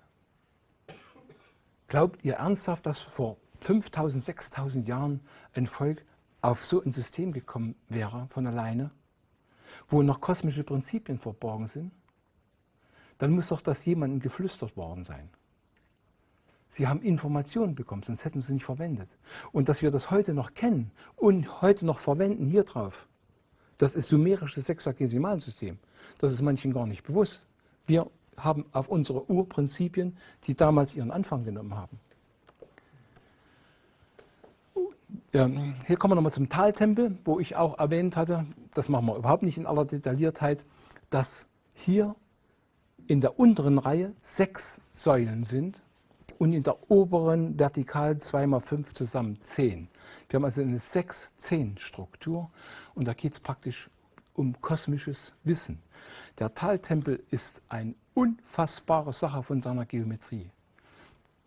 Da kann ich mich jedes Mal ereifern, weil ich das so faszinierend bin. Ich habe erst vor wenigen Wochen dort wieder Messungen gemacht in dem Tempel, in den zugänglichen Bereichen und war überrascht, was dort für eine Mathematik verborgen ist, die nicht der damaligen Zeit im Niveau entspricht, wo es hätte sein sollen. Das sind also diese beiden Systeme 6 und 10. Und das Gleiche haben wir auch an der Mykorinus-Pyramide. Es ist bekannt, wo die Pyramide noch intakter war, dass es 16 Steinschichten gegeben hat, raue Steinschichten. Und der Eingangsbereich, hier sehen wir nur 5. Und das kam mir komisch vor und da habe ich dann angefangen zu buddeln und habe festgestellt, da ist noch eine 6 drunter. 6 Steinschichten im Eingangsbereich sind glatt und 10 oben drüber sind in dieser rauen Art. Dass das was mit Arbeit am rauen Stein zu tun hat, das was Freimaurer noch glauben zu können und doch nicht mehr wissen, wie man das zu verstehen hat. Diese 16, die es beide ergibt, die das ganze Gysi-Plateau immer wieder durchzieht in unterschiedlichen Strukturen wie 1,6, 16, 160, hat etwas zu tun, 16 auf einem Weg zu sein, wo einem der Durchbruch gelingt, im geistigen, also auf einen geistigen Durchbruch zu hoffen. Und bei der Zelle ist es so, wenn 16 Torquato-Strukturen bestehen, dann ist der Zelle der Durchbruch gelungen, lebensfähig zu sein. Ab dem Moment kann sie sich selber erhalten. Und irgendwann kommen einmal ein paar mehr dazu mit den Torquato-Strukturen und die Natur zeigt uns manchmal so schöne Bilder, wo ich jedenfalls nachdenke und sage, was sind denn da für kosmische Prinzipien noch verborgen. Wir finden also aus den bisherigen Aussagen, dass Tarua Schalen besaß oder Membran. und dass man die Schalen aller Dinge, die diese Welt erzeugt hat, nie und nimmer aufzählen kann. Das würde ich, denke ich, auch wie Sie bestätigen können. Und wir sehen auch hier, Io wohnte im atmenden Raum der Unendlichkeit, die Welt war dunkel und so weiter. Auch das können wir inzwischen diesen Mythos nachvollziehen. Wenn wir jetzt diese erste lebensfähige Zelle genauer betrachten und nehmen die erste Raumlemniskate und dann die 16 Doppel-Torquato-Strukturen, die je 2060 Grad haben, führt das Ganze zu 36.000. Und hier haben wir wieder eine Zahl, die in der Folge von 36, 360, 3600 uns bekannt ist. Aber in dieser Form kennen wir die Anwendung noch nicht von dieser Zahl. Der prophetische Tempel des Hesekiel, das können Sie im Alten Testament nachlesen, hatte eine Nettogrundfläche von 1044 Quadratellen. Also das muss man ausrechnen, das kann man an den Maßen dort ableiten. Wandfläche der Vorhalle 3600 Quadratellen und das Volumen führt zu 36.000. Aber da muss ich eine Einschränkung machen. Es gibt einen hochheiligen Bereich, der 20 Königsellen nur hoch ist und da drüben, das ist wie eine untergehängte Decke. Nehmen wir die untergehängte Decke weg, kommt es auf 36.000. Und hier ist ein Symbolismus verborgen, dass diejenigen, die das übermittelt bekommen haben, auch noch nicht alles wissen sollten. Die Menschheit war damals noch nicht reif zu verstehen, was die 36.000 bedeutet. Eine 36 mit 3 Nullen. Und ich hatte mal eine mathematische Lösung gefunden, wie man den goldenen Schnitt aus einer Formel, Wurzel aus 1 plus Wurzel aus 1 plus Wurzel aus 1 und so weiter, wie man das grafisch löst. Und da kam erstaunlicherweise raus, dass man das Pentagramm ableiten kann und dass in der ersten Phase ein Winkel von 36 Grad entsteht mit einem Gegenüberliegenden von 54. Und bei 36 war das Kuriose, dass dieser Winkel dort eine Begrenzung erfahren hat. Es ging einfach nicht weiter. Man musste also eine neue Lösung finden, um die 36 zu überwinden. Und da war ich überrascht, in der Mystik sagt man, die 36 hat etwas mit Begrenzung zu tun, mit Unterdrückung. Das ist natürlich der negative Teil. Der positive hat etwas damit zu tun, zu begreifen, dass alles, was man macht, erstmal eine Grenze hat und dass man lernen muss, welche Konsequenzen es hat, wenn man diese Grenzen überschreitet. Es geht nicht darum, sofort irgendwo in einen neuen Raum hineinzutreten. Ich muss mindestens erstmal die Tür aufmachen und lernen, dass der vielleicht eine Tür hat. Aber in unserem Bewusstsein, Entwicklung hat es auch eine Bedeutung. Erst eine bestimmte Stufe begreifen und wenn ich diese übersteigen will, muss ich wissen, was hat es für Konsequenzen. Und da ist erstaunt, der Gegenwinkel hat 54 Grad. Und in der Mystik, kann man bei Reichstein nachlesen, der schreibt, das hat etwas mit Revolution zu tun, mit Sprengen bestehender Grenzen. Und das passt ganz genau. Wer die 54 einmal dann erreicht hat, ist in eine andere Ebene gekommen. Aber der sollte verstanden haben, was er dann machen muss, damit er all die Dinge unter Kontrolle bringt, damit es ihm nicht geht wie dem Zauberlehrling in Goethe, der dann den Meister rief, weil er mit den eingeleiteten Dingen nicht mehr klargekommen ist. Wenn wir die Zelle jetzt mal von innen anschauen, dann haben wir ja einmal eine Struktur, wo die Torquato durchgehen, in der 6er Struktur und in der 10er Struktur. Innen haben wir dann, linken Bild ist schlechter erkennbar, so symbolisch ein Dreieck, aber ein bisschen so, und im rechten viel deutlicher sehen eine Fünfeckstruktur. Und wenn außen das vibriert, vibriert das innen auch. Es geht den gleichen Prozess mit. Wir finden also hier einen Prozess im Außen wie im Innen. Die gleichen Dinge sind wie spiegelbildlich, die sich nach innen fortpflanzen. Und wenn etwas nach innen so sich bewegt, dann finden wir sofort Verbindung zu unserem Herzkreislauf, den man übrigens komplett ableiten kann, mache ich jetzt aber nicht. Und man findet die Hinweise auf Atmen, Lunge, den zusammen. Und es gibt dann noch andere Funktionen, auf die wir noch kommen, die ich hier einmal anspreche. Möglicherweise sind es noch mehr, aber ich bin kein Mediziner. Herz, Lunge, Magen, Gebärmutter, Gehirnzelle sind auf alle Fälle schon Funktionen, die man aus den frühesten Anfängen dieser kosmischen Genesis ableiten kann. Und dass damit natürlich andere Funktionen noch zusätzlich verbunden sind, am Anfang noch in einer einfachen Struktur. Denn wie bei der Matrjoschka-Puppe, die wird nicht nur ein bisschen größer, die Prinzipien bauen sich auf. Und es gibt auch so ein philosophisches Grundgesetz von Umschlagen von Quantität in Qualität. Je mehr also bestimmte Dinge sich entwickeln, umso mehr kommt dann irgendwann auch ein Qualitätssprung, der zu einem höheren Niveau führt. Und so haben wir hier auch eine Reihe von Funktionen, die wir in unserer Welt kennen. So, mit den Dimensionen komme ich nochmal zurück. Wir kennen also praktisch das, was wir in der Mathematik und in der Schule gelernt haben, geometrische Dimensionen, mathematische Dimensionen. Und ich bringe jetzt das Wort Schwingungsdimension hinzu. Das ist natürlich wieder so ein Satz, wo ich sagen muss, blanke Revolution. Es geht nicht darum, dass wir versuchen, unseren Kosmos zu erklären, dass es nur aus Länge, Breite und Höhe besteht. Einer meiner saloppen Sätze lautet, wir haben Länge, Breite und Höhe in der dritten Dimension. Und wo liegen dann bei Ihnen die Gefühle? Überall, ne? Länge, Breite und in der Höhe. Daran sehen wir eigentlich schon eine tote Dimension, eine rein mathematisch tote Dimension oder eine geometrisch tote Dimension erzeugt noch lange kein Leben. Man muss also erklären können, wieso wir Gefühle haben können, wieso wir unterschiedliche Bewusstseinszustände haben können, was ja mit Schwingung zu tun haben. Wir schwingen hoch, wenn wir uns unheimlich freuen, wenn wir, wie bei jungen Menschen, ja, neue Freundin oder Freundin damals kennengelernt, ja, und man kann Bäume ausreißen und dann hat ein anderer erlebt, dass jemand nahes Verwandtes gestorben ist und dann schwingt man tief. Also wir leben nicht in den abstrakten Größen Länge, Breite und Höhe, sondern mit den aufmodellierten Schwingungen, die da drin mit verborgen sind.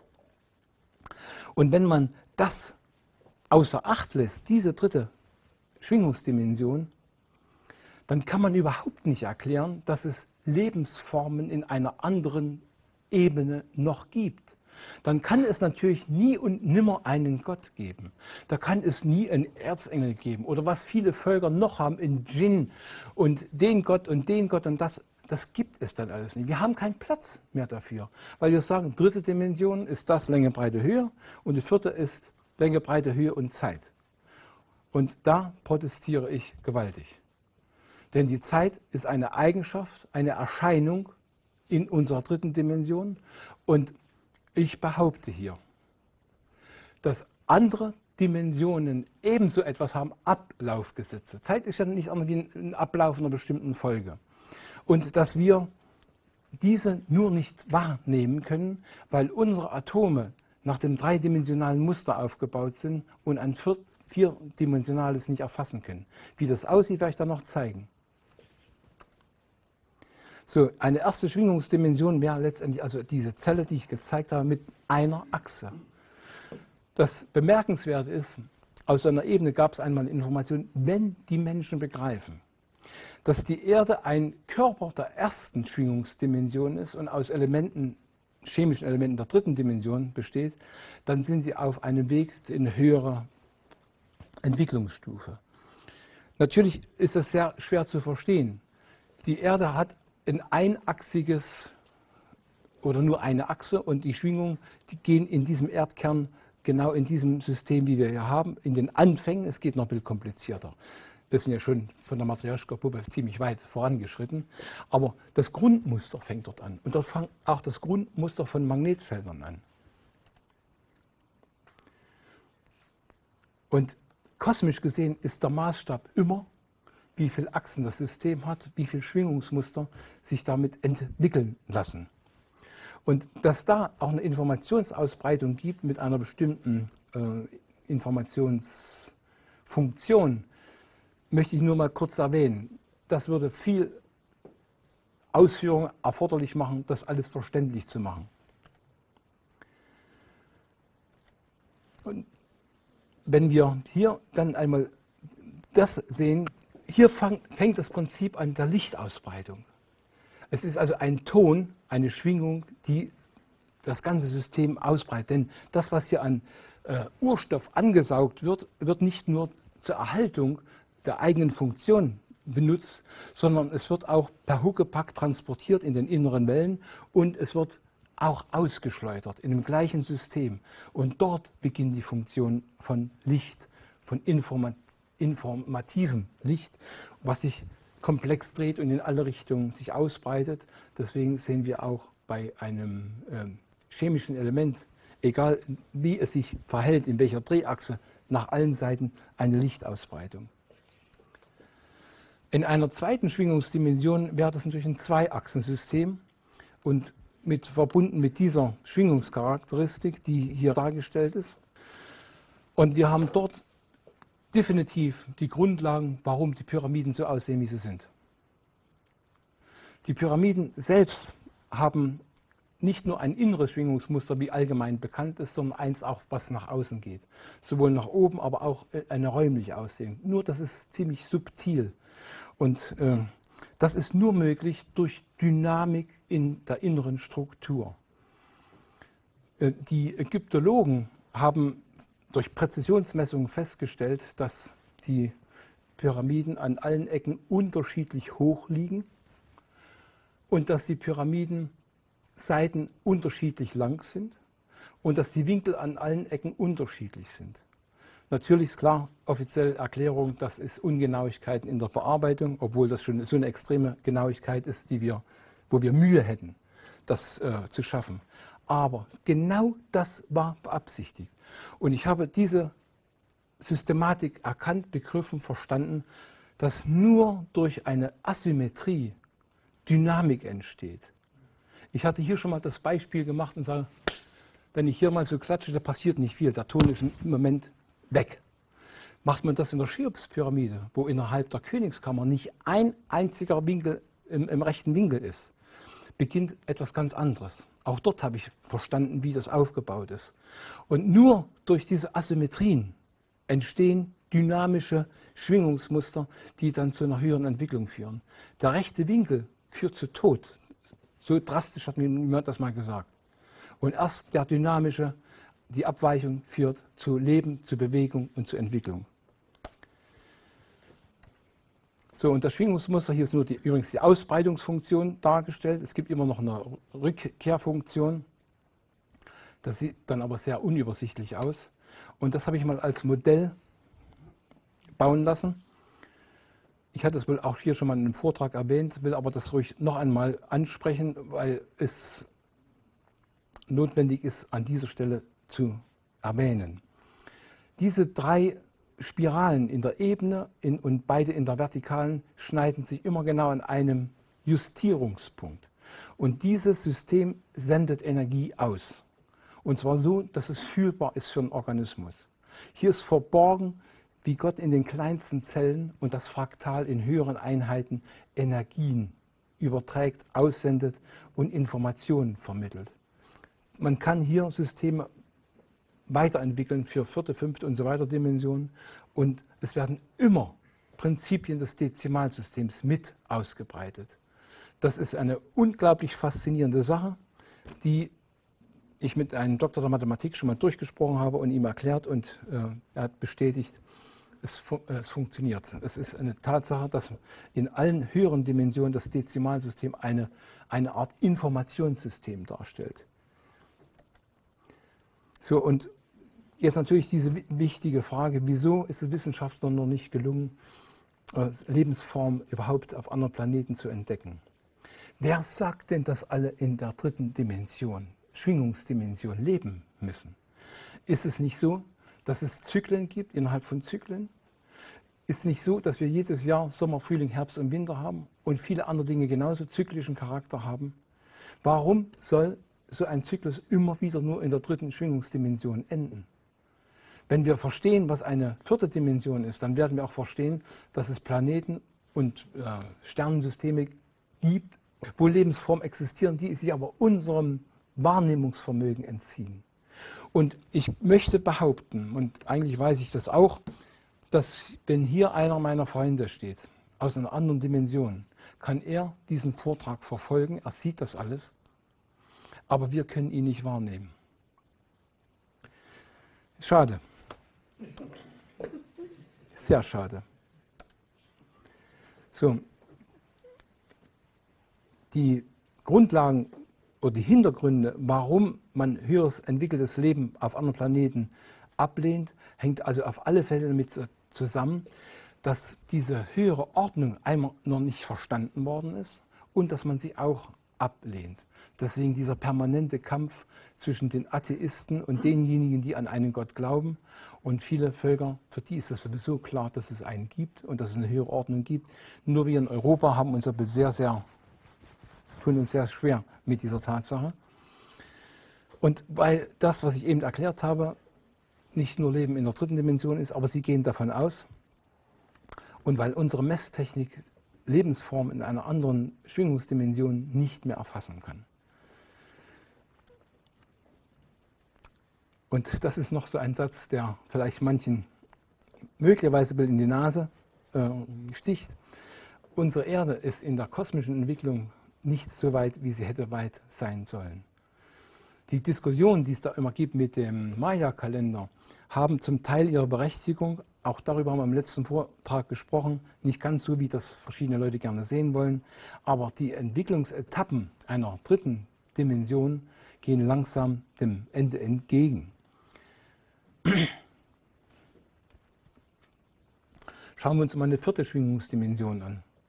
Das ist eigentlich jetzt vollkommen logisch, wie alle anderen danach aussehen. Ein vierachsiges Schwingungsmuster. Nur das Besondere ist Folgendes, was dann von der inneren Logik noch abzuleiten ist. Erstmal die Funktion, die ich eben gezeigt habe, die Spiralfunktion, gelingen mir hier nicht darzustellen. Erstens habe ich die Mathematik dafür noch nicht. Es ist nämlich sehr kurios. Während dritten Dimension wir in der Mitte einen rechten Winkel haben, sind hier Winkel, die in einer anderen Größenordnung sind und die es sehr schwer machen, diese Funktion zu ermitteln. Aber in diesen Ebenen, wie ich sie hier angedeutet habe, der rechten Bild, laufen diese spiralförmigen Funktionen, justieren sich an diesen Ecken und bilden das System der vierten Dimension. Und wenn wir jetzt 4 mal 1044 nehmen von dem inneren System, kommen wir auf 5067. Diejenigen, die schon in den vorhergehenden Vorträgen waren, wissen, 5067. Das war genau die Höhe der Cheops-Pyramide bis zur Plattform in einer Maßeinheit, die wir nie und nimmer dort vermutet hätten. Das war der Urzoll. Und die ganzen Beweise hatte ich also auch schon mal mit dargelegt, dass im Plateau mehrere Maßsysteme, 5 Maßsysteme miteinander verknüpft sind. Und das auf eine mathematisch geniale Weise, die so faszinierend sind, dass man ausschließen muss, dass das von Menschen geplant worden ist. Und wenn wir die Zellen nehmen, alle 4 mit ihren Torquato-Strukturen, kommen wir auf 144.000. Und das kennen wir auch aus der Bibel mit den 144.000, die in der Johannes-Offenbarung angesprochen worden ist. Es wird dort nicht ganz korrekt formuliert. Es geht nämlich um die 144.000 aufgestiegenen Meister. Und dort geht es um die sogenannten Versiegelten, was sehr seltsam ist. Versiegelt heißt eigentlich das dritte Auge dicht machen. Und das ist nicht die glückliche Variante.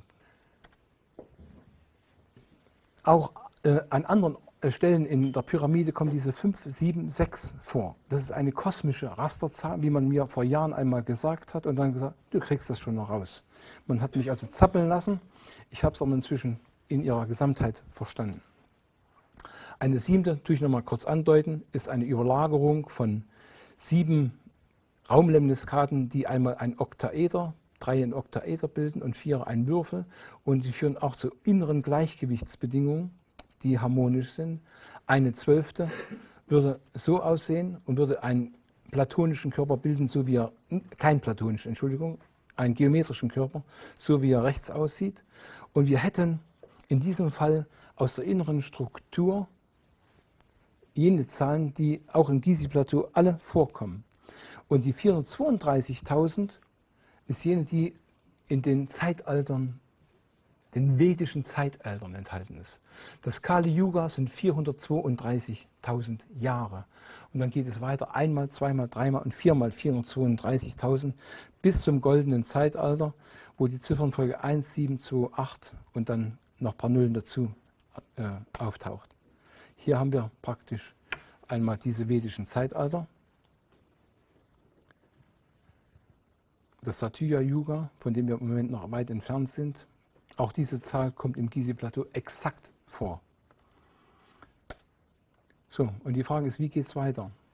Wir haben gesehen, dass die Lemniskaten dünner geworden sind. Und wenn wir uns nur mal vorstellen, wir entwickeln einen anderen Körper, keinen platonischen mehr, 12. Dimension war ja auch nicht, können wir immer mehr Körper entwickeln, die eine gewisse Symmetrie und Harmonie aus Gleichgewichtsbedingungen erzeugen. Und wenn wir jetzt mal so einen Igel anschauen, dann sehen wir auch, der hat relativ dünne Nadeln schon und er kann auf seinem Rücken eine Menge an Nadeln produzieren. Es ist sehr schwierig dann zu sagen, wie viele Dimensionen sind es tatsächlich. Ich habe das über langen Zeitraum nicht herausbekommen, bis man mir es erklärt hat mit Hilfe einer Mathematikaufgabe. Und ich komme gleich auf diese Zahl. Man begreift, dass diese Entwicklung nicht unendlich sein kann. Ähnlich wie nicht ein Igel ein paar Millionen dieser Nadeln auf dem Kopf haben kann oder wir nicht auch ein paar Milliarden von Haaren auf unserem Kopf. Es gibt immer eine Begrenzung. Irgendwo ist Schluss mit dem Platz, den man dafür braucht. Und dann kam das heraus, dass man bei 888 Schwingungsdimensionen oder 888 Raumlimniskaten sein Ende findet.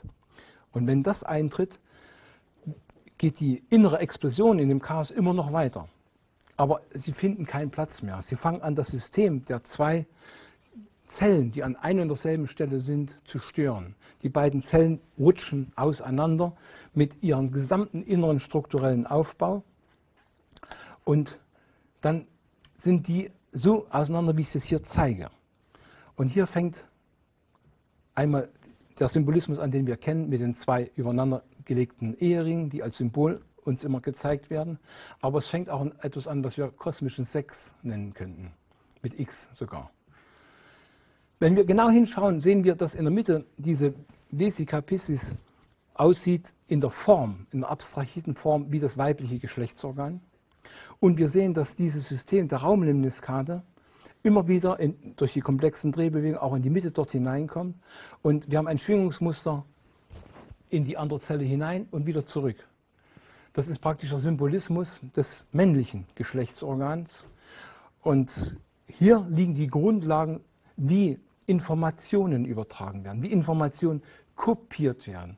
Eine Zelle kann sich nicht einfach teilen, so nach dem Prinzip, schneiden wir sie mal durch und dann müssen automatisch die Informationen, die hier sind, müssen automatisch auch da sein. Hier finden wir die Grundlagen, wie von einer Zelle in eine andere Informationen hineingebracht werden. Und vorhin erwähnte ich einmal das Beispiel mit diesen Armen. Das führt auch dazu, ohne jetzt weitere umfangreiche Erläuterungen noch zu machen, kann man dann später nachlesen, dazu, dass immer zwei Zellen entstehen. Eine, die sich rechts rumdreht und eine, die sich links rumdreht.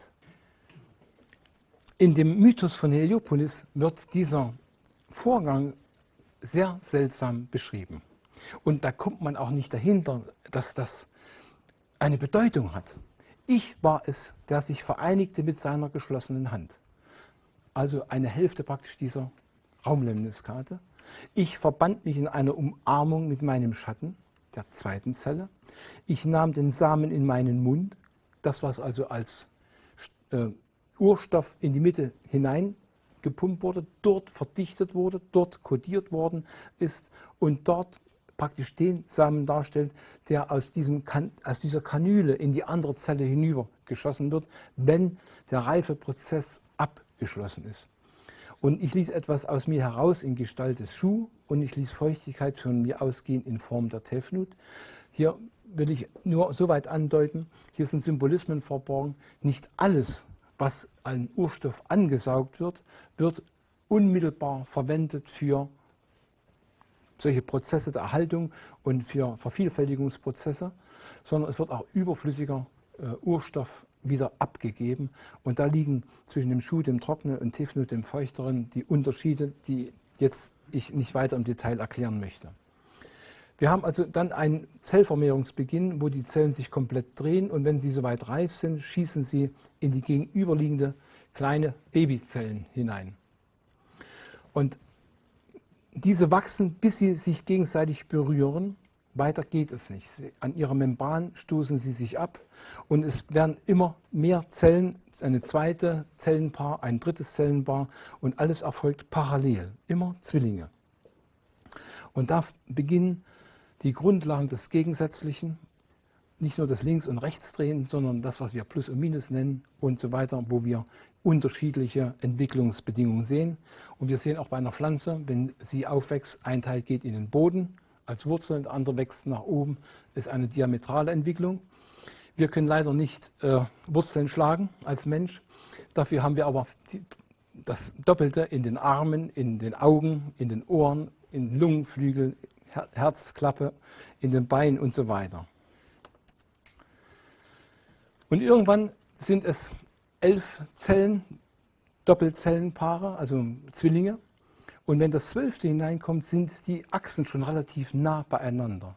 Es entsteht da nicht ein 12-Achsensystem, sondern es entsteht eine dichte Kugelpackung oder eine dichte Zellpackung, die eine mittige dann in der Mitte hat, das ist dann die 13. und 12 außen drumherum. Und dann kennen wir das, was wir in der Schule oft mit dem Zirkel schon gemalt haben. Ein Kreis in der Mitte und dann haben wir 6 außen genau ideal drauf bekommen. Aber hier kommen noch 3 oben und unten hinzu, sodass 12 Zellen außen sind und innen. Folglich enthält eine dichte Zellpackung insgesamt 12 eine mittige und 12 umgebende und das beide Male, weil sie eine Doppelzelle links und die andere rechts. Und da wiederum jede Zwillingszellen immer erschienen sind als Zwillingszellen, befindet sich bei dieser Zellpackung an einer Stelle immer 2 Zellen, eine linksdrehende und eine rechtsdrehende, die sich wie Magnete anziehen, denn dort kennen wir auch das Gegensatz, die zieht sich an. Warum das noch seine tiefere Begründung hat, lassen wir es auch mal weg. Aber was Sie sich merken sollten, ist die Tatsache, dass 2 mittige dann bestehen und 2 mal 12 außen drumherum. Und da kommen wir dann auf Zusammenhänge, die sehr, sehr ungewöhnlich sind. Und ich greife mal erstmal zum ersten hier heraus, 12 zu 13, Jesus und seine 12 Jünger. Er ist der in der Mitte steht. Er ist der 13. Derjenige, der diesen nachfolgenden Prozess, der dann beginnt, durch seine Initialzündung entwickelt. In dem Fall Initialzündung auf geistigen Ebene. Viele Völker hatten einen Götterrat aus einem obersten Gott und 12 weiteren Göttern. Die Einteilung des Tages als ganze 12 Stunden der Nacht. Und die Uhr ist für mich eigentlich das Verrückteste. Hier hat man uns etwas gegeben, jeder kennt die Uhr. Und keiner hat das eigentlich verstanden, dass da ein kosmischer Code verborgen ist. Wir haben 12 Stunden des Tages, 12 Stunden der Nacht. Also wie bei den beiden Zellen, 12 rechtsdrehend, 12 linksdrehend. Dort haben wir 2 mittige Zellen. Was haben wir hier? 2 Zeiger in der Mitte, die alle durchlaufen. Wir haben genau, wenn man das überträgt, den Symbolismus, nicht nur 12 zu 13, sondern auch 24 zu 26 auf der Uhr verborgen. Wir haben das bei den Rippen des Menschen, wo wir eine zentrale Achse haben und 12 Rippenpaare nach rechts und links. Übrigens auch die Wirbelsäule ist spiegelbildlich wie doppelt ausgebildet, also in der Form spiegelbildlich. Die Meridiane des Menschen, 12 Meridiane. Wir werden gleich sehen, wie das seinen Zusammenhang empfindet. Und wenn wir jetzt diese dichte Zellpackung da nehmen und wissen, dass jede Zelle in die andere genau in die Mitte eingreift, dann entsteht eigentlich ein System, wo die Mittelpunkte immer an den Rand der nächsten Zelle kommen und die Raumlemniskaten genau in die benachbarten Systeme eingreifen. Wir finden an dieser Stelle 36 Einzelzellen. Habe ich die markiert hier? Da. 36, nicht Einzelzellen, 36 ideale Verknüpfungen.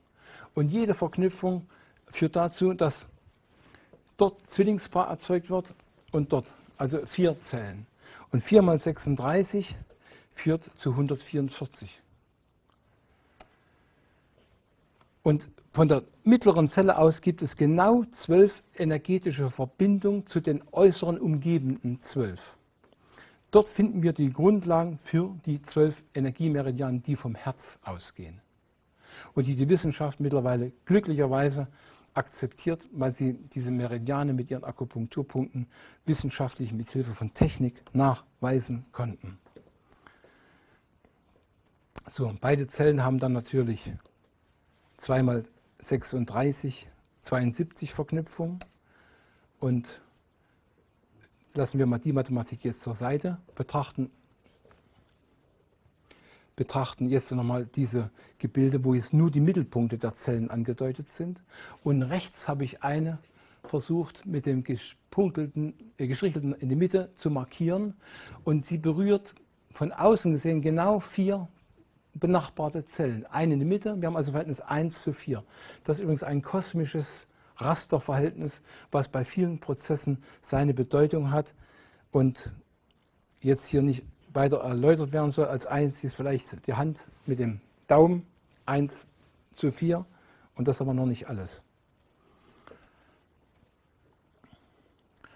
So, und bei diesen Zellvermehrungen, erwähnt ich, gibt es immer wieder rechtsdrehende und linksdrehende, und hier entwickeln sich dann Prozesse, die ich jetzt wirklich kürzer machen muss in der Darstellung, weil die Details so umfangreich sind und sich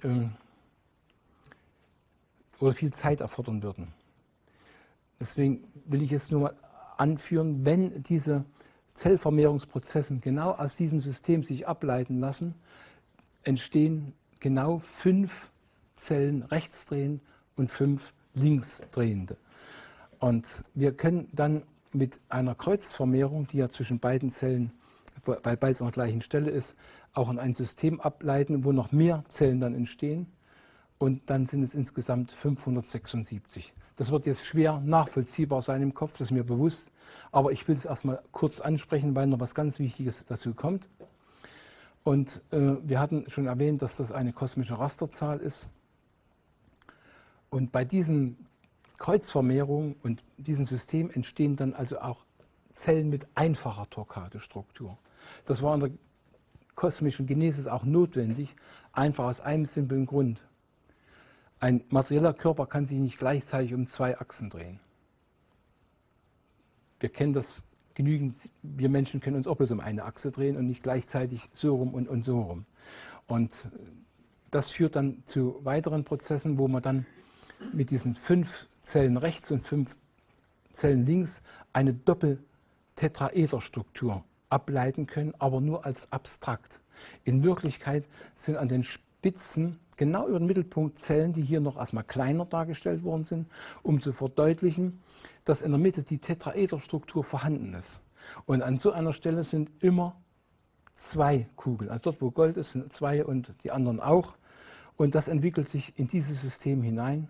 Und dann haben wir eine neue Art der Zellverknüpfung, wo die innere viel größer ist als die äußeren und die äußeren nie mehr an einer Zellvermehrung beteiligt sind, sondern nur noch als Informationsspeicher.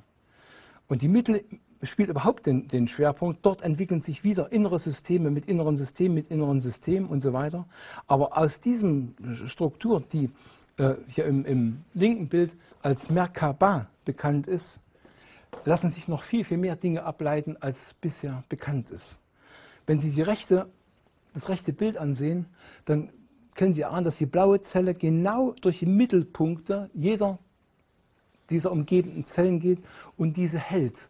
Sie bindet sie wie mit einem Band, dass sie nicht weggehen. Und wir haben ja an den gleichen Stellen links und rechtsdrehende, wo später in der Materie wir Positronen und Neutronen haben. Also neutrale Zellen und polare Zellen. Und das Rätsel der Wissenschaft besteht, wieso fliegt im Zellkern das nicht auseinander? Wieso stoßen sich die Protonen nicht gegenseitig ab? Die Neutronen alleine können es nicht machen, denn sie haben ja eine neutrale Wirkung. Es ist also auch wieder etwas, was eine Membran das Ganze zusammenhält, und wir haben hier die Grundlagen für die starke Kernkraft.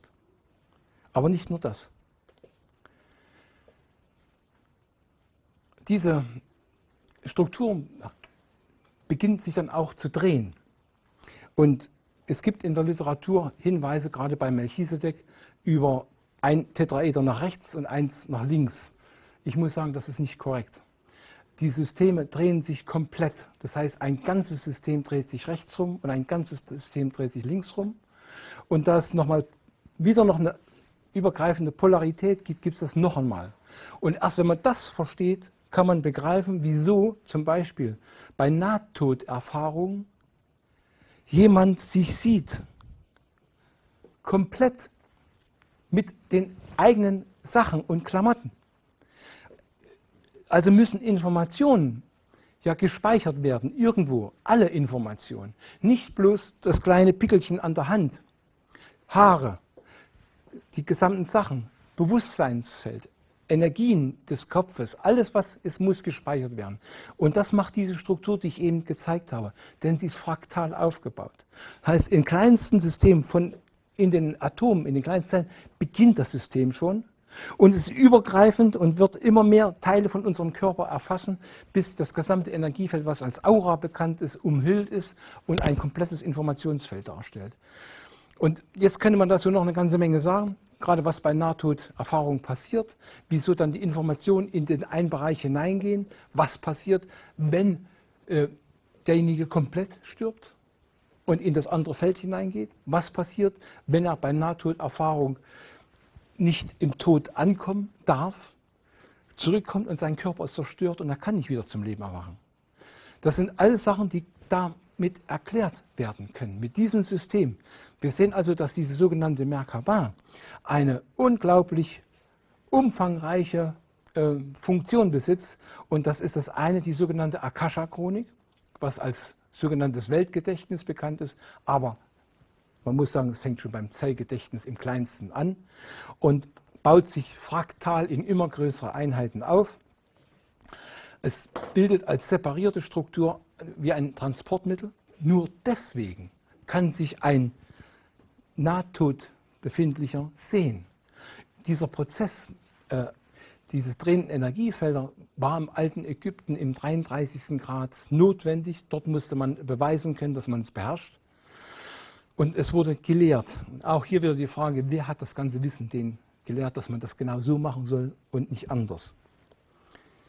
Was ich noch eigentlich erkannt habe, ich kann es aber noch nicht komplett begründen, dass Prinzipien der Gravitation dort ihren Anfang nehmen. Es mag sein, dass da noch etwas dazukommt. Ich kann es zurzeit noch nicht, ist noch nicht alles im Kopf klar. Wir kommen langsam dem Ende entgegen. Ich wollte diese fraktale Entwicklung nochmal zeigen. In jeder dieser äußeren 12 Zellen bildet sich so etwas wie ein Informationsspeicher, eine Merkaba. Und wir haben natürlich durch dieses Raumlemniskatensystem Informationen, die in die äußeren Zellen eingreifen und dort Informationen speichern können, aber Informationen abrufen können. Die kleineren, wie rechts angedeutet, kommen nie in die Mitte hinein, während die große Raumlemniskate, die von oben bis unten geht, greift wieder in andere benachbarte Zellsysteme ein. Und dann bildet sich in dieser in dieser blauen Kugel wieder ein System von 12 Zellen mit einer Dichte, also eine dichte Zellpackung, in der dann wieder in diesen äußeren diese Merkaba da entsteht. Und im Inneren wieder eine dichte Zellpackung, die dann auch in dieser äußeren Zelle da wieder geschieht. Und so schreitet das voran in dieser Entwicklung. Wir finden also eine Entwicklung nach innen. Immer mehr, immer mehr, immer mehr, immer mehr, immer mehr. Und diese fraktale Entwicklung führt dann dazu, dass irgendetwann nicht mehr Platz genug hat. Wenn ich hier schreibe, dass diese Gesamtheit, wo in jeder Zelle 888 kosmische Dimensionen enthalten sind, das ist schon eigentlich unfassbar, kann man gar nicht mehr als Bild darstellen, weil sofort das nur noch ein einziger Punkt wäre. Diese Fülle von Strukturen bildet eigentlich das Bewusstseinsfeld. Es bildet die morphogenetischen Felder, wo wir Strukturen innerhalb von Strukturen sehen und wo artspezifisch auch über diese Raumlemniskaten Schwingungen übertragen werden können, die für die jeweilige Spezies von Belang sind. Und wenn in dem ganzen System kein Platz mehr ist, weil die äußeren Wirbel von diesen Hehus sind ja immer mehr geworden, das Ganze nicht mehr halten können, der innere Druck ist so groß, dann fliegt das ganze Ding auseinander. Aber die Membranen bleiben. Die müssen bleiben. Wenn das nicht der Fall wäre, würden wir sofort alle zerfallen in nichts, in Chaos. Weil nur die Ordnung durch etwas gehalten werden kann. Und dieses ganze System, was dann sich ausdehnt in Größenordnung, entwickelt sich immer wieder weiter. Das heißt, die Zellvermehrungsprozesse hören nicht auf. Man muss aber eins sagen, bei diesen Zellvermehrungsprozessen, in diesen Strukturen entstehen auch Überschusszellen, die in dieser Struktur keinen Platz haben. Und dann beginnt sich etwas zu entwickeln, was wir als separierte Struktur nehmen, wie die Spinne im Netz. Denn wäre es nur ein riesen morphogenetisches Feld und es wäre leer, dann würde es uns auch nicht geben. Dann würden wir ein großes Feld haben und keiner könnte damit was anfangen, weil kein Mensch existiert, um das wahrzunehmen. Das heißt, in diesen Überschusszellen, in denen auch wieder Vermehrungsprozesse stattfinden, dort beginnt der Anfang, sich etwas zu entwickeln als übergreifende Dinge von chemischen Elementen und. Und dieses hauptmorphogenetische Feld ist jenes, wo alle Informationen drin sind. Das heißt, Leben kann theoretisch überall entstehen. Es müssen nicht solche Bedingungen da sein, wie wir immer denken. Für eine andere Dimension ist vielleicht das, was wir hier haben, in irdischen Bedingungen gar nicht notwendig. Und ein Impuls für das Leben einer dritten Dimension bedarf nicht einer Panspermientheorie. Das heißt, man geht davon aus, dass von irgendwo in anderen Meteoriten Lebensformen hierher gekommen sind. Weil das Problem ist, die Erde soll angeblich 4,5 Milliarden Jahre bestehen. Und man geht davon aus, 500, 600 Millionen Jahre waren die ersten Lebensformen mit ersten kleinen Würmchen, Bakterien und sowas vorhanden. Und wenn man dann betrachtet, dass über 1,5 Milliarden Lebensformen auf der Erde gewesen sind und viele sind davon schon wieder ausgestorben, müssten rein theoretisch alle 4 bis 6 Monate eine neue Lebensform, eine neue Spezies entstehen auf dieser Erde. Und das schließt man natürlich aus und deswegen kam diese Panspermientheorie, wo man erklärt, das Leben kommt woanders. Aber es kann in diesen morphogenetischen Feldern, in diesen super holographischen Feldern, an jedem x-beliebigen Punkt entstehen und die Bedingungen können auch geschaffen werden. Viel komplizierter, als man das denkt und umgedreht viel einfacher, als man vermutet. So, das war also das mit dem Urknall. Und Analogien zum Urknall, da mache ich nochmal kurz zurück. Ich finde mal, das schönste Beispiel ist die Frau selbst mit dem Urknall. Immer dann, wenn 2 Zellen in der Gebärmutter zusammenkommen. Unter diesen Bedingungen beginnt ein Vermehrungsprozess. Es führt dann zu einer dichten Zellpackung, dann einer sprunghaften Entwicklung und es wird immer mehr. Und irgendwann hat die Frau das Glück, dass sie nicht explodiert. Sie leitet den Geburtsvorgang ein und dann hat dieser Zellhaufen noch die Frechheit, er wächst weiter. Das ist genau die Analogie, die es im Kosmos auch gibt. Und deswegen kann man nicht berechnen, wie groß das Gebilde am Anfang war. Stephen Hawking, der Atomphysiker, war einmal in seinem Buch der Auffassung, Universum in einer Nussschale, es muss am Anfang so klein gewesen sein, dass es in eine Nussschale gepasst hätte. Er hat vollkommen ignoriert, dass Zellvermehrungsprozesse energetischer, also nicht materielle, dass die weitergehen. Und Professor Lesch, der deutsche Atomphysiker, hat im letzten Jahr sich in einem Interview geäußert, wir wissen genau, es waren am Anfang ein Durchmesser von 37 Meter. Und die ganzen Berechnungen resultieren immer daraus, man glaubt, das sichtbare Universum sehen zu können und dort komprimieren zu können, weil man die Leerräume zwischen in den Atomschalen wegnimmt und können dann über diese Rückrechnung erkennen, wie groß das System war.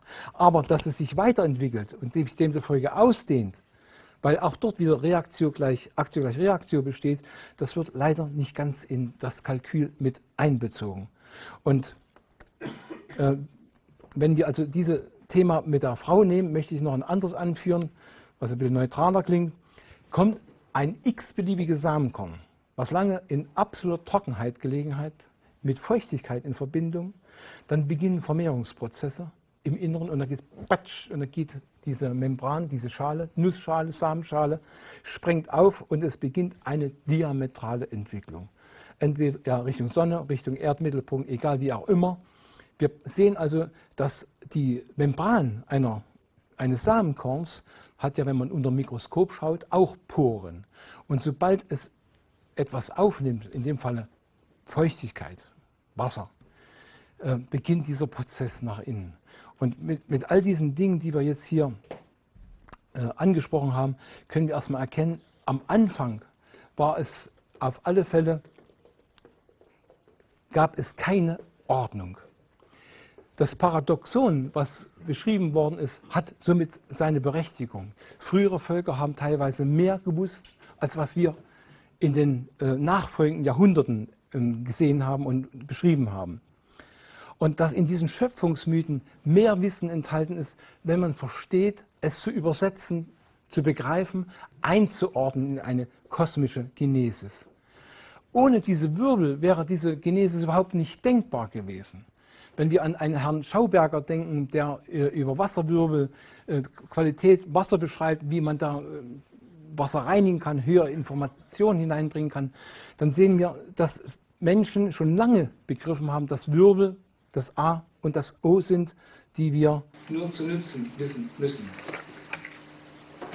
Folglich können wir aus dem Ganzen auch einen Urknall erklären, dass es ihn tatsächlich gegeben hat, auch wenn es Theoretiker gibt, die das bestreiten.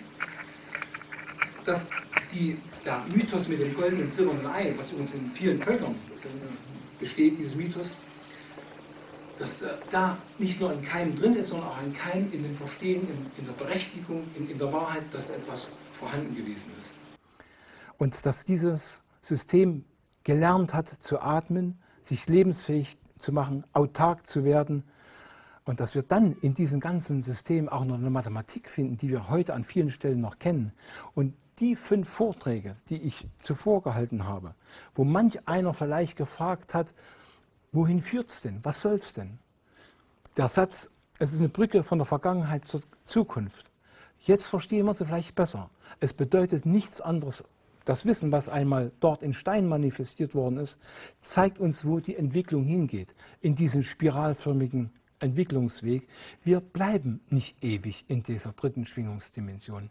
Wir müssen lernen zu begreifen und zu akzeptieren, dass es andere Schwingungsdimensionen gibt mit anderen Lebensformen und dass das Wissen, was in den Pyramiden unter anderem integriert worden ist, ein Zukunftswissen in der Art, wir werden damit einmal konfrontiert werden. Derjenige, der jetzt das versteht, ist dem, wie es immer so schön heißt, dem Profanen einen Schritt voraus. Er ist derjenige, der versteht, wohin die eigene Entwicklung geht und der vor allem das versteht, dass nur die eigene Bewusstseinserhöhung zu einem Fortschritt führt. Nicht die Stagnation, sagen wir, Spaßgesellschaft. Das ist nochmal so ein anderes Thema.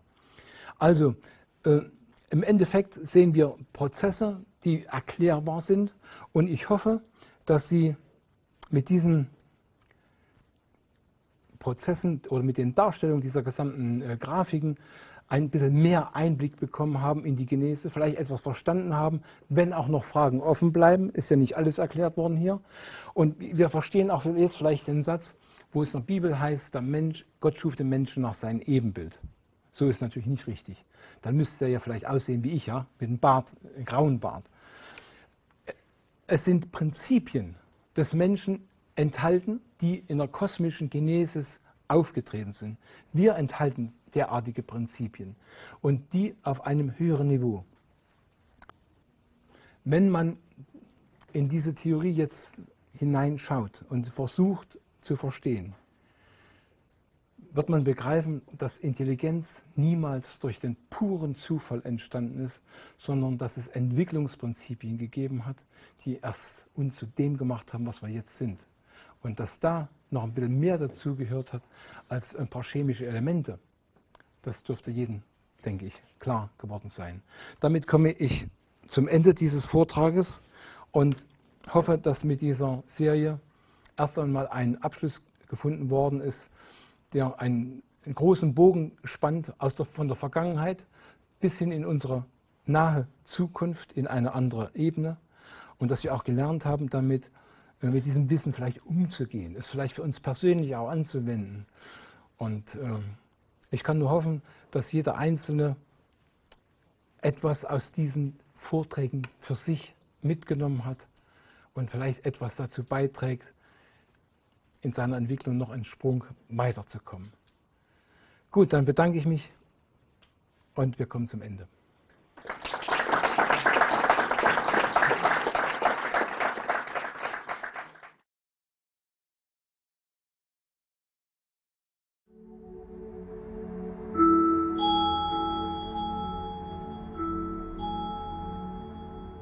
Dort, wo eine hohe Kultur ist leicht die Gefahr, dass sie dekadent, überheblich, arrogant wird und nicht mehr bestrebt ist, sich das Wissen anzueignen.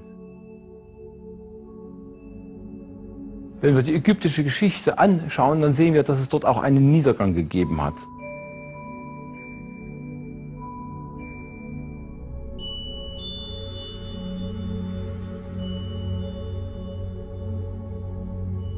Wir verwenden heute das Dezimalsystem, geben Größen an in Meter und nehmen nicht den Bezug auf das ursprünglich verwendete Maßsystem.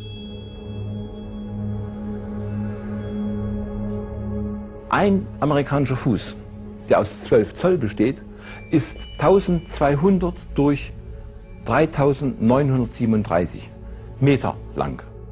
Würden wir jetzt diesen Fuß umrechnen in einen einzigen Zoll, müssen wir das durch 12 teilen und mal 100 nehmen, wenn wir es in Zentimeter umrechnen, und da kommt eigentlich eine Formel raus, 1 durch 0,3937. Und jetzt kommt eigentlich das Verrückte an der ganzen Sache. Wenn man das ausrechnet, gibt es eine Ziffernfolge, die beginnt mit der Größe, die wir heute kennen als die Länge des Holz, 2,54 cm. Dann kommt 0, 0, 0, 508, 00, 1016 und so weiter. Wenn man das genauer analysiert, stellt man fest, da drin ist eine Verdopplungsfolge. Jede nachfolgende Zifferngruppe ist genau doppelt so groß wie die vorhergehende. Und da, wo ich das entdeckt hatte vor Jahren, war mir klar, mein Gott, das ist ja was ganz Ungewöhnliches. Wieso ist ein Zoll mit so einer ungewöhnlichen Mathematik behaftet, die uns regelrecht in Erstaunen versetzt? Der Zoll war bereits den alten Ägyptern bekannt. Wer die Erbauer der Pyramiden in Gizeh waren, ist keinesfalls abschließend geklärt. Doch eine genauere Betrachtung der verwendeten Planmaße offenbart eine geheimnisvolle, auf hohem Niveau stehende Mathematik.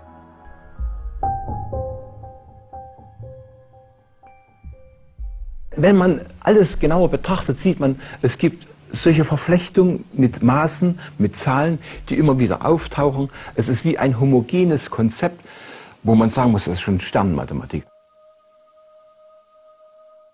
Ich hatte die Gelegenheit, in der Königskammer selbst Vermessungen zu machen, Laservermessungen, und konnte feststellen, wenn man diese Außenmaße nimmt, also 4 mal die Länge oben und unten, 4 mal die Breite oben und unten und 4 mal die Höhe vorn und hinten, führt das zu genau 33 Königsellen. Macht man das innen, führt es zu 27 Königsellen gleich 3 mal 3 mal 3. Das Kurios ist an dieser Stelle, dass also außen 3 3 ist und innen 3 mal 3 mal 3. Gleich 27 oder 3 hoch 3. Man kann also alles nur durch die Zahl 3 ausdrücken. Und so eine Konstellation sieht nicht nach einer zufälligen Planung aus. Aber das Ungewöhnlichste für mich selbst, das ist der Fußboden. Da sind noch Dinge verborgen, die äußerst ungewöhnlich sind. Das Gefälle im Fußboden, das ist etwas, was der Tourist überhaupt gar nicht mitbekommt. Denn das Gefälle ist so gering, dass es beim Laufen nicht bewusst wird. Die ersten 4 Steinreihen haben ein Gefälle von 1/276.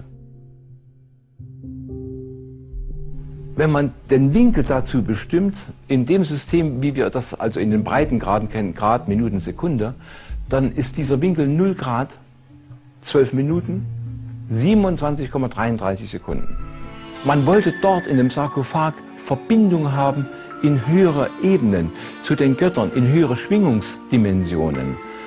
Und damit sehen wir auch, dass eigentlich ein ganz anderer Effekt in dieser Königskammer beabsichtigt war. Die Initiation, die Einweihung in die höchsten Mysterien.